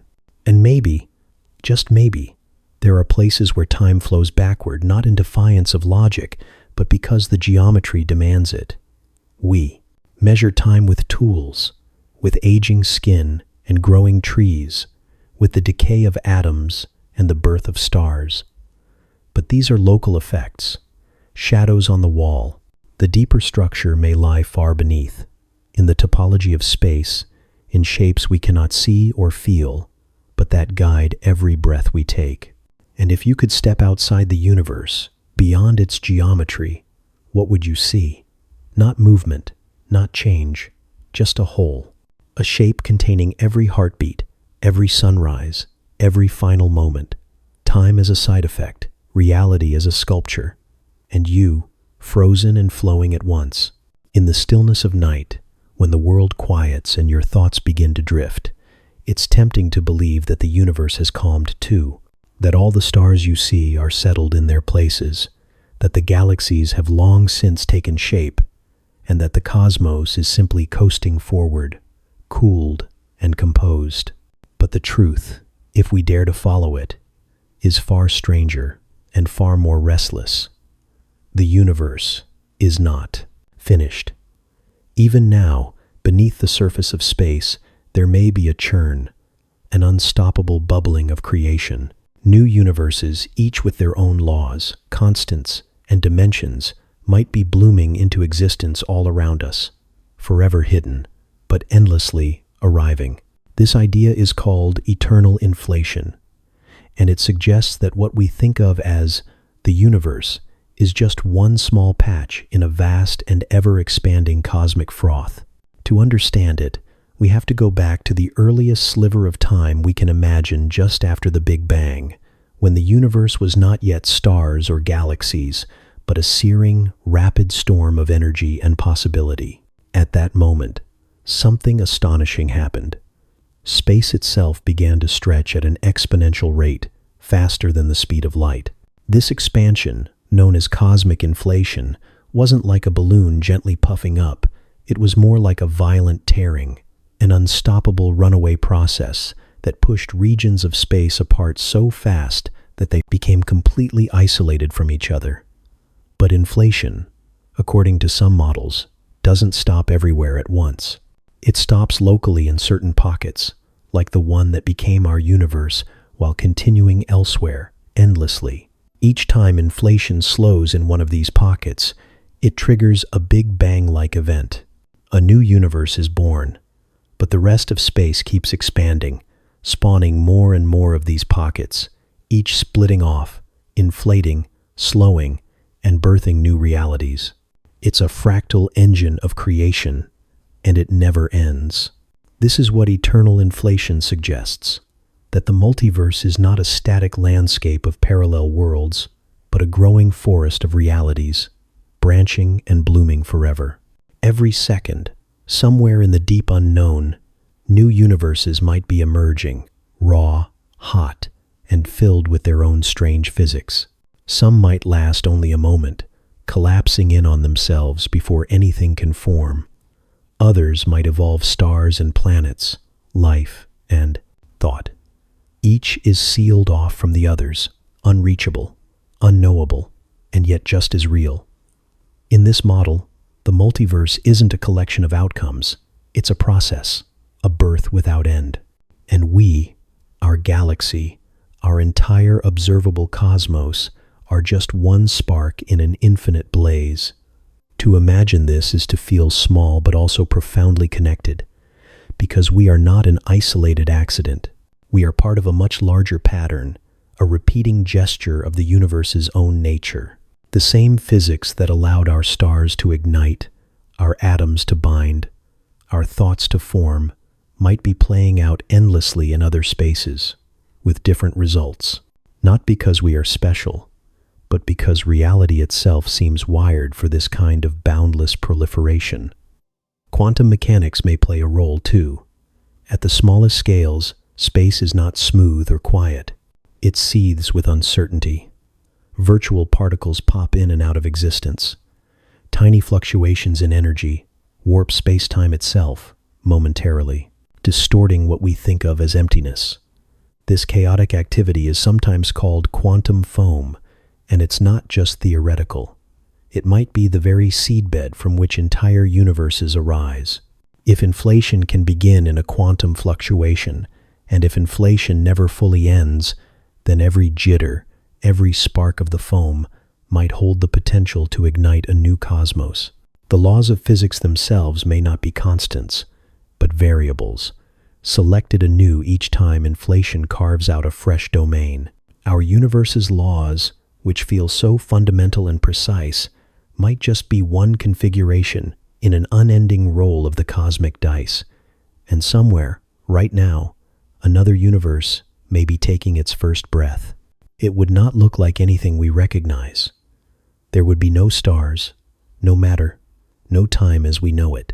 Just energy pure, blinding, directionless energy waiting to cool, to condense, to form structures. It might take billions of years for anything to emerge from that fire, or it might fizzle in seconds, a false start on the path to reality. But each birth writes a new possibility into the fabric of everything, and it never ends. This view of reality is vast enough to make the heart ache. It means we may never see the true shape of the cosmos. Our observable universe is a bubble inside a froth of bubbles, most of which are expanding away from us so quickly that their light will never reach our eyes. We are surrounded by infinity, and yet we can touch only the thinnest sliver. Still, the idea carries a quiet beauty. It suggests that creation is not a singular miracle, but an ongoing truth, that every universe, no matter how brief or bizarre, is part of a greater chorus. Some may be silent, some may sing in unfamiliar keys, but all are born from the same deep rhythm, the eternal swell of space becoming. Perhaps the question isn't whether there are other universes. Perhaps the real question is how many have already risen and fallen while we've been here, blinking under our own stars. How many more will flicker into being before our sun burns out?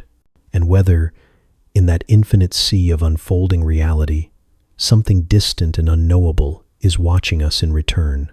All across the arc of history, long before particle accelerators or quantum fields, before the word multiverse had ever been imagined, humans were already dreaming of worlds beyond this one. They whispered of shadow realms, twin realities, mirror heavens, and hidden layers stitched just behind the veil of perception. These were not theories penned in physics journals or tested in cold, fluorescent-lit labs. They were stories, carried by firelight and remembered in rhythm. But beneath the symbols and spirits and sacred names, there was something uncannily familiar, something that echoed ideas science would only begin to explore millennia later. The Norse told of Yggdrasil, the world tree, whose branches cradled 9 distinct realms, each with its own laws and beings. There was Midgard, our mortal plane, and Asgard, the land of gods. But there were stranger places, 2 worlds of ice and mist, of fire and giants, of the dead and the unborn. These were not merely metaphors for different lands. They were overlapping realities, vibrating through one another, connected by unseen paths. A multiverse carved into myth, held together by a single living structure. In Hindu cosmology, the universe is not unique. It is one of countless bubbles in an eternal cycle of creation, preservation, and dissolution. The god Vishnu dreams all realities into existence as he sleeps on the cosmic serpent Ananta, floating on a boundless sea. Each breath, each blink, births a new cosmos. And when the dream ends, the universe collapses, only to begin again. Here, the multiverse is not just possible, it is sacred. Time itself is vast and recursive, with every world a variation, a ripple in the infinite. The ancient Greeks, too, flirted with the idea. The philosopher Anaximander spoke of worlds arising and perishing eternally, each with its own order. And the Orphic tradition described a layered cosmos, where the soul traveled through different realms after death, each more mysterious than the last. Even Plato, in his dialogues, hinted at ideal forms, perfect versions of every object and idea existing in a higher, unseen plane. The Celts believed in the other world, a realm that ran parallel to ours, accessible through dreams, through death, or through the thin places in the land, hollows in the hills, stones that hummed with secrets. Time flowed differently there. Mortals who wandered in might return to find that centuries had passed, or none at all. The boundaries were porous, not fixed, and reality was layered, not singular. In shamanic traditions across Siberia and the Americas, the spiritual journeys often involve traveling between worlds, realms stacked like levels of a great cosmic structure. Upper worlds, lower worlds, middle worlds, each populated by its own beings, its own truths. These were not abstract metaphors, but lived realities to those who ventured inward. The multiverse was not theory, it was experience. Even in the Abrahamic texts, traces linger. The Book of Enoch speaks of heavens layered above one another, each filled with strange sights and beings, places where the rules of our world no longer apply. And in apocryphal visions and mystical writings, saints and prophets ascend through planes of existence that shimmer with symbolism, but also hint at deeper structures. The mythologies vary, but the rhythm repeats. Multiple realms, hidden worlds, doors between realities, versions of self that flicker in and out of view. Sometimes these other worlds are better paradises untouched by suffering. Sometimes they are worse, chaotic lands ruled by shadow and distortion. Often they are reflections, mirrors that reveal truths not visible in ordinary life. Why would so many cultures, scattered across time and space, conjure such similar visions? Perhaps it's coincidence. The human mind, after all, seeks stories that stretch beyond the visible. Or perhaps it is something deeper, an intuition that our world is not the only one, that behind the surface lies a vastness too large to comprehend and too complex to explain with mere sky and stone. Modern physics offers equations and models that seem to echo these ancient tales. It speaks of quantum branching, where each decision leads to a new timeline, of cosmic inflation birthing bubble universes, each sealed off in its own expanding realm, of dimensions beyond the ones we see, curled into the very fabric of space, and of realities that might brush against our own, leaving only the faintest trace. But science does not own wonder. Long before telescopes and particle beams, humans felt the multiverse move behind their eyelids, in dreams, in rituals, in grief, in the spaces where logic softens and something older speaks. The ancient myths may not be literal accounts, but they may still hold something true, something about how we sense the enormity of existence, even when we cannot measure it. Maybe the multiverse is not just a physical structure, but a human instinct, a need to believe that this world is not the only one, that other lives, other selves, other paths are possible, that even if we are trapped by time, something in us remembers the shape of a larger map. So when you read the old stories of gods walking between realms, of heroes vanishing through mist, of worlds that sing in unison or shatter into silence, you're not just reading fiction. You're hearing an ancient echo, a resonance with something deep in the structure of mind and cosmos alike. And perhaps, in some other universe, those stories are not stories at all. They are maps.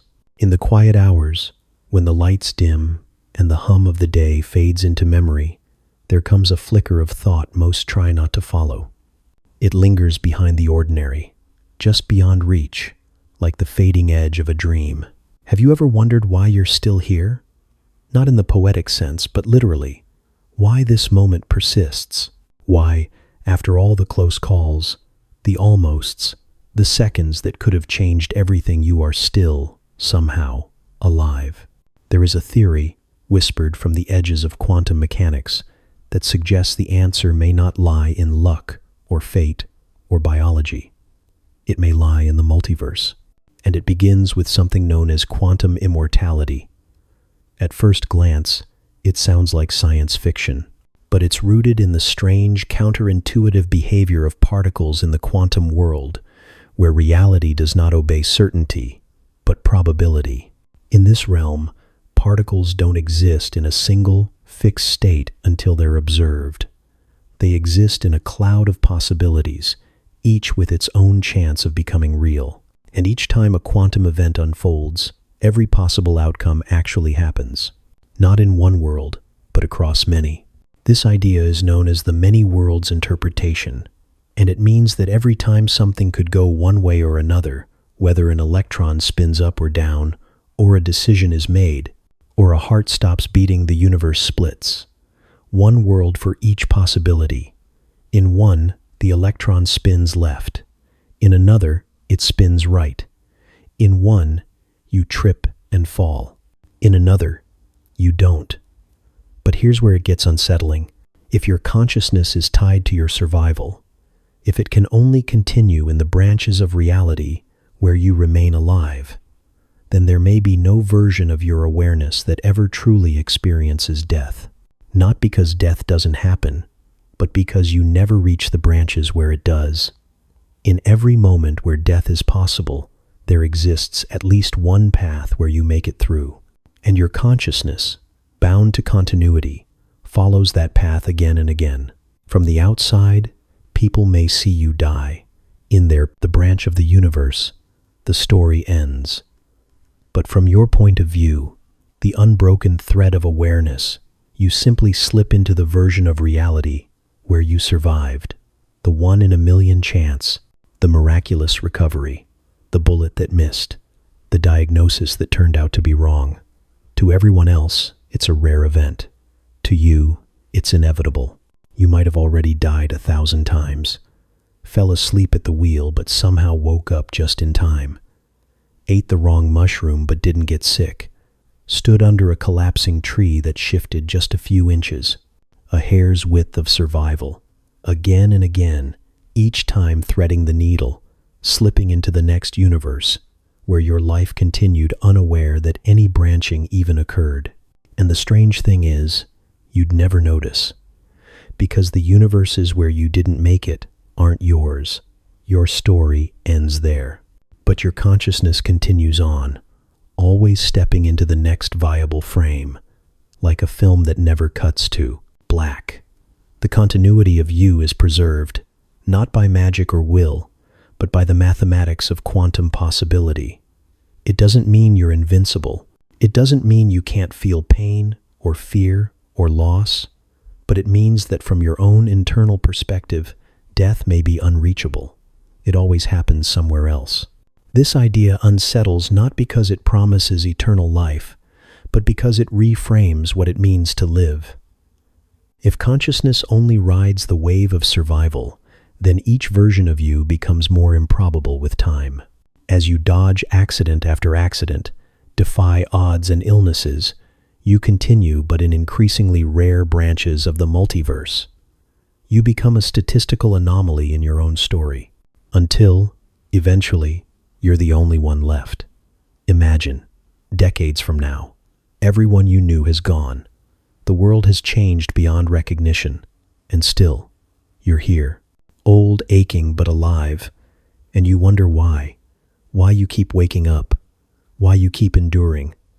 Perhaps, by then, you will have crossed into a version of reality so thin and strange that nothing feels quite right anymore, because you've followed the thread of life so far that it's led you into rarefied corners of existence, a place where only the survivors remain. Quantum immortality isn't a guarantee. It's not a promise of escape. It's an implication, an eerie side effect of how the universe might work. And like so many things in the quantum realm, it's not something we can test. We can't peek into other timelines.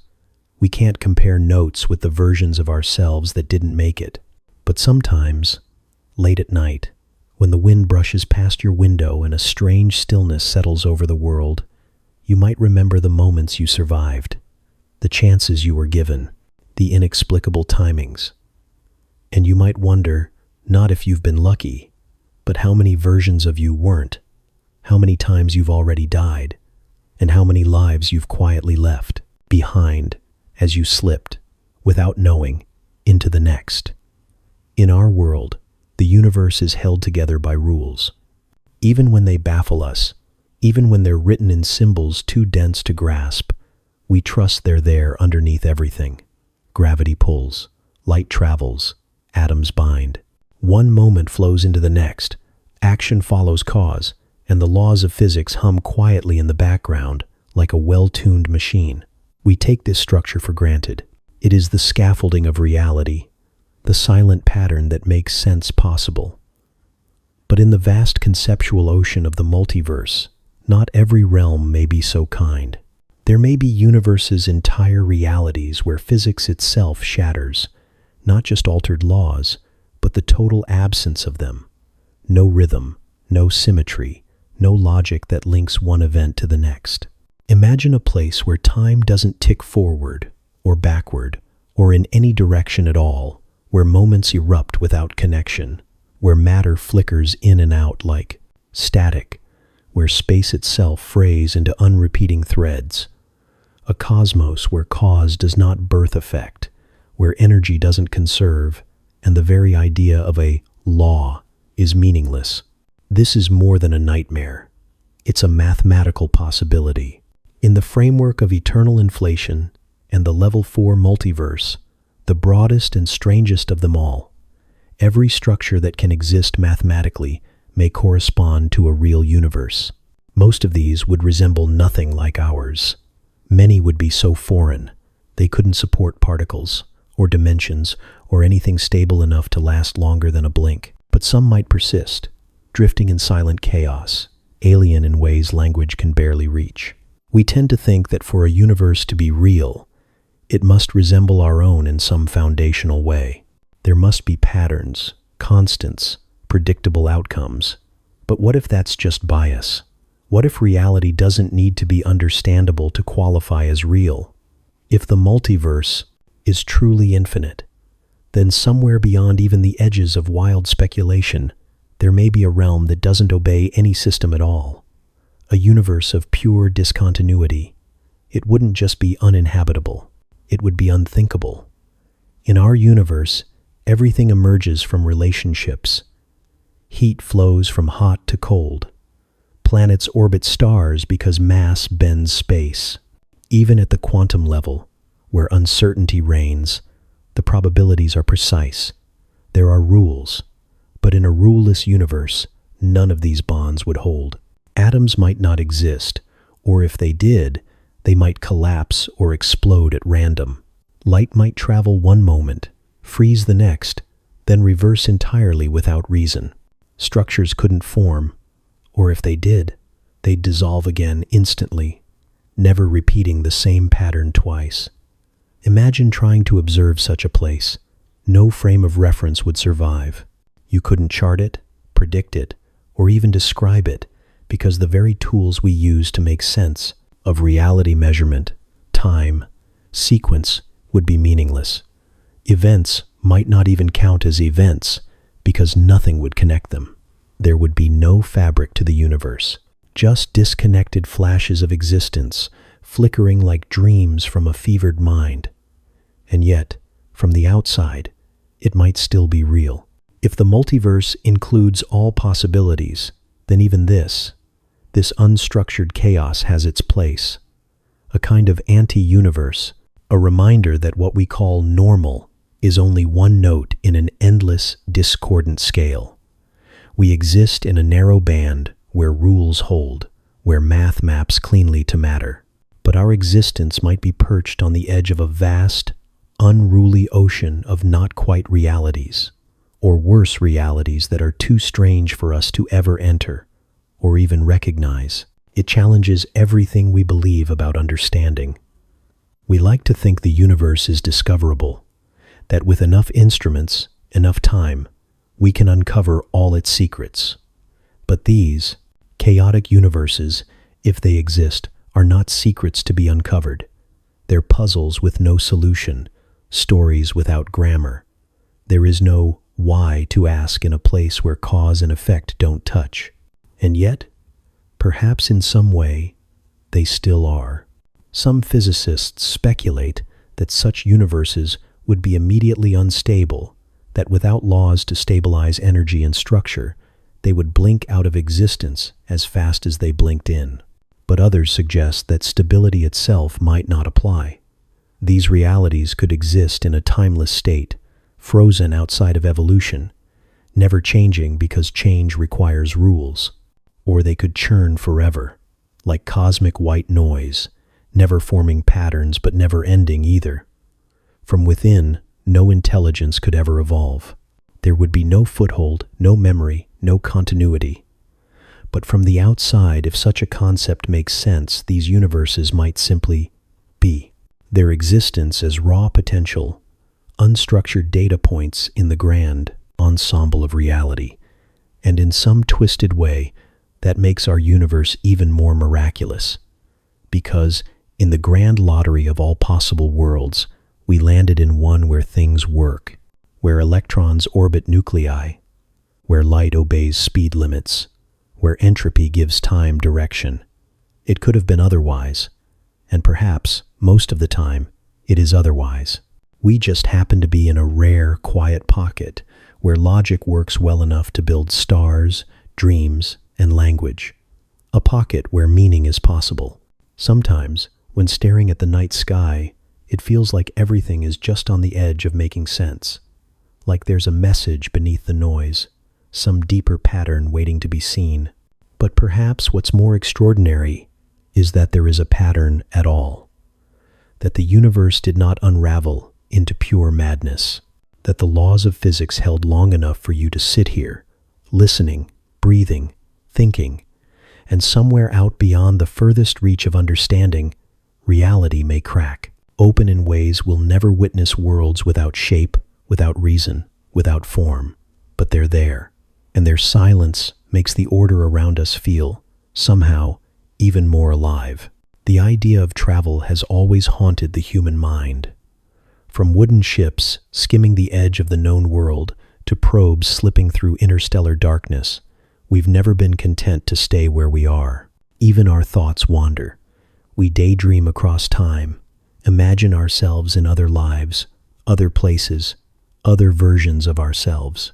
And in the quiet space between seconds when the world softens and the imagination sharpens, there's a question that rises like a tide. If the multiverse is real, if there truly are other universes, infinite and strange, could we ever reach them? Could you step sideways into a parallel world? Science doesn't answer that question with confidence, but it hasn't ruled it out either. Not entirely. And that's what makes it linger. Because in the physics of the very small and the very vast, there are cracks, subtle, shimmering possibilities that hint at the unimaginable. One of those possibilities begins with wormholes. First theorized as solutions to Einstein's equations, wormholes are shortcuts through space-time tunnels that could connect distant points in our universe, or even bridge separate universes altogether. Like bending a sheet of paper and poking a hole straight through, they offer a way around the long road. In theory, if you had the right kind of energy, exotic, negative, and incredibly unstable, you might be able to open one. And if you could stabilize it long enough, you could step through. But step through into what? Some physicists believe that certain types of wormholes, called Einstein-Rosen bridges, might lead not just across space, but across realities. That behind the shimmering mouth of the tunnel could lie another universe entirely. A place with its own laws, its own stars, its own history, that never touched ours. A sibling world, born from the same cosmic fabric, but spun along a different path. Of course, there's a catch. Actually, there are dozens. Creating and stabilizing a wormhole would require technologies and energies that we can barely describe, let alone harness. Negative mass, for instance, is a concept more theoretical than real, a placeholder for something we've never observed. And even if we could build such a thing, entering a wormhole might not be survivable. Tidal forces could tear a traveler apart. Quantum effects might collapse the passage as it forms. And on the other side, if there is a side, there's no promise of safety, or structure, or even life. Still, the idea persists. In string theory, another doorway appears. The theory suggests that our universe is a brane, a three-dimensional surface floating in a higher dimensional space. There may be countless such branes, stacked like pages in a cosmic book, each one a universe of its own. These universes could exist millimeters away in a dimension we cannot access, forever invisible, yet unimaginably close. In some versions of the theory, particles and forces are bound to their own brane, unable to cross. But gravity, with its strange weakness and reach, might leak between them, offering a faint signal of another world brushing against ours. If brains can collide, perhaps they can also touch. And if they can touch, maybe they can be crossed. Some researchers have speculated about brain jumping, the idea that under the right conditions, matter or information could tunnel from one universe to another. It would require manipulating dimensions beyond the ones we know, bending the very shape of space in ways that feel more like magic than science. But the equations allow for it. Not easily, not safely, but they do not forbid it. Then there are tachyons, hypothetical particles that move faster than light. They've never been observed, and they may not exist at all. But in theory, they could interact with space-time in profoundly strange ways. If something could outrun light, it could bypass the normal flow of causality. It might punch holes through time, or space, or reality itself. Some interpretations suggest tachyons could be messengers between universes, slipping across the gaps where time and probability grow thin. But the deeper we go, the more the path blurs, because in all these theories, wormholes, branes, tachyons, the possibility of travel depends not just on technology, but on the nature of consciousness, identity, and causality. If you stepped into another universe, would you still be you? Would your atoms hold together? Would your memories mean anything in a place where the laws of chemistry and biology differ? Could your mind, shaped by this world, even comprehend what it sees? And perhaps most haunting of all, how would you ever return? It may be that crossing into another universe is like falling into a dream you can't wake from, that the rules there don't allow for doors back, or that the very act of leaving alters you in ways that erase the person who arrived.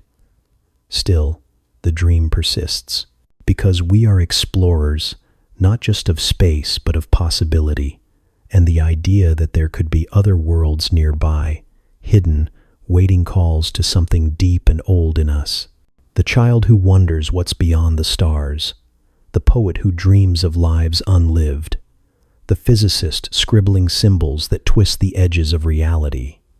We may never build the machines, we may never walk the bridge, but even now, as you listen, your mind is doing something astonishing. It's traveling. It's imagining places beyond sight and reason. It's stepping into a version of the universe that doesn't yet exist except here in thought. And maybe, just maybe, that's a kind of travel too. In the quiet hours when the world falls still, and the sky darkens into its deepest shade of blue, the mind turns inward and outward all at once. We lie there, somewhere between waking and sleep, wrapped in the soft hush of night, and we begin to wonder, not just about where we are, but what we are. The multiverse, in all its impossible scope, has a way of pressing those questions against the inside of our thoughts, like hands on glass. It's not just about physics or theory or how the universe works. It's also about what it means to live in one thread of an infinite tapestry, to be a single note in a song that never ends. If there are other universes, an endless bloom of realities spinning in silence, then who are we in the face of that? What is a life, a choice, a memory, when mirrored a trillion times in a trillion ways? It's tempting to feel small. The scale alone is staggering. You, listening now, are made of atoms born in a collapsing star billions of years ago. You are the result of causes stacked like dominoes all the way back to the beginning of time, each second, each molecule, each heartbeat part of a chain so long it vanishes into mystery. And yet, if the multiverse is real, then even that extraordinary path is only one of countless others. There are versions of you that never existed, versions that lived different lives, made different choices. never met the people you love, never became who you are now. But the multiverse doesn't diminish you. It does something stranger. It reflects you. Because when you imagine a universe where the stars never formed, or where time runs backward, or where you made the decision you never made, what you're really doing is mapping the edges of your own mind. Every possibility you entertain, every alternative you glimpse, is shaped by the structure of your thoughts, your fears, your longings. These endless worlds are not just out there, they are inside us too. And that may be the greatest truth the multiverse offers, not as science, but as story. That in a cosmos where everything might happen. The fact that this is happening becomes even more precious, that the choices you made, though they may echo in other realities, are yours here and now. That even among infinite versions of you, only this one is watching the sky tonight. Only this one carries this precise combination of memory and love and pain and wonder. In that sense, the multiverse does not erase meaning. It intensifies it. Because if there are universes where nothing makes sense, where physics unravels and life never stirs, then this world, where trees grow and light bends, and thoughts can be shared across time and space, becomes something miraculous. Not because it is the only one, but because it is one that holds, one that sings. It's easy to think that science takes the magic away, that explaining the stars makes them less beautiful, that naming the forces behind the universe makes it feel colder, more distant. But the opposite is true. The more we understand, the deeper the wonder becomes. And, in the case of the multiverse, the wonder grows vast enough to touch the very edges of philosophy and art and faith. Because it asks, what is it to be you? If you are one of many, what does it mean to choose? To care? To dream? And yet you do. Despite knowing your life might be one thread among infinite braids, you love with everything you have. You laugh. You grieve. You hold hands in the dark. You try. Again and again. To be good. And maybe that's the answer the multiverse quietly gives, not by resolving the paradox, but by expanding it. Maybe meaning isn't lessened by possibility. Maybe it's made sharper by it. Like a flame burning brighter against the dark. Because even if there are endless versions of you, only you can live this one. Only you can choose how to move through this moment, this breath, this fleeting now. There is something quietly defiant in that. And maybe, just maybe, that's the secret gift of the multiverse, not in the physics, but in the poetry, not in the math, but in the mirror it holds up to the soul. It reminds us that we are part of something immeasurably vast, something ancient and strange and still unfolding. But it also reminds us that in the middle of all that vastness, we are still here, awake, alive, wondering, and if we're lucky, wondering together. So as you drift deeper into this night, let the stars keep their secrets a little longer. Let the multiverse unfold behind closed eyes, and let yourself feel, even just for a moment, the quiet miracle of being exactly where you are, of being this version of you in this universe, now.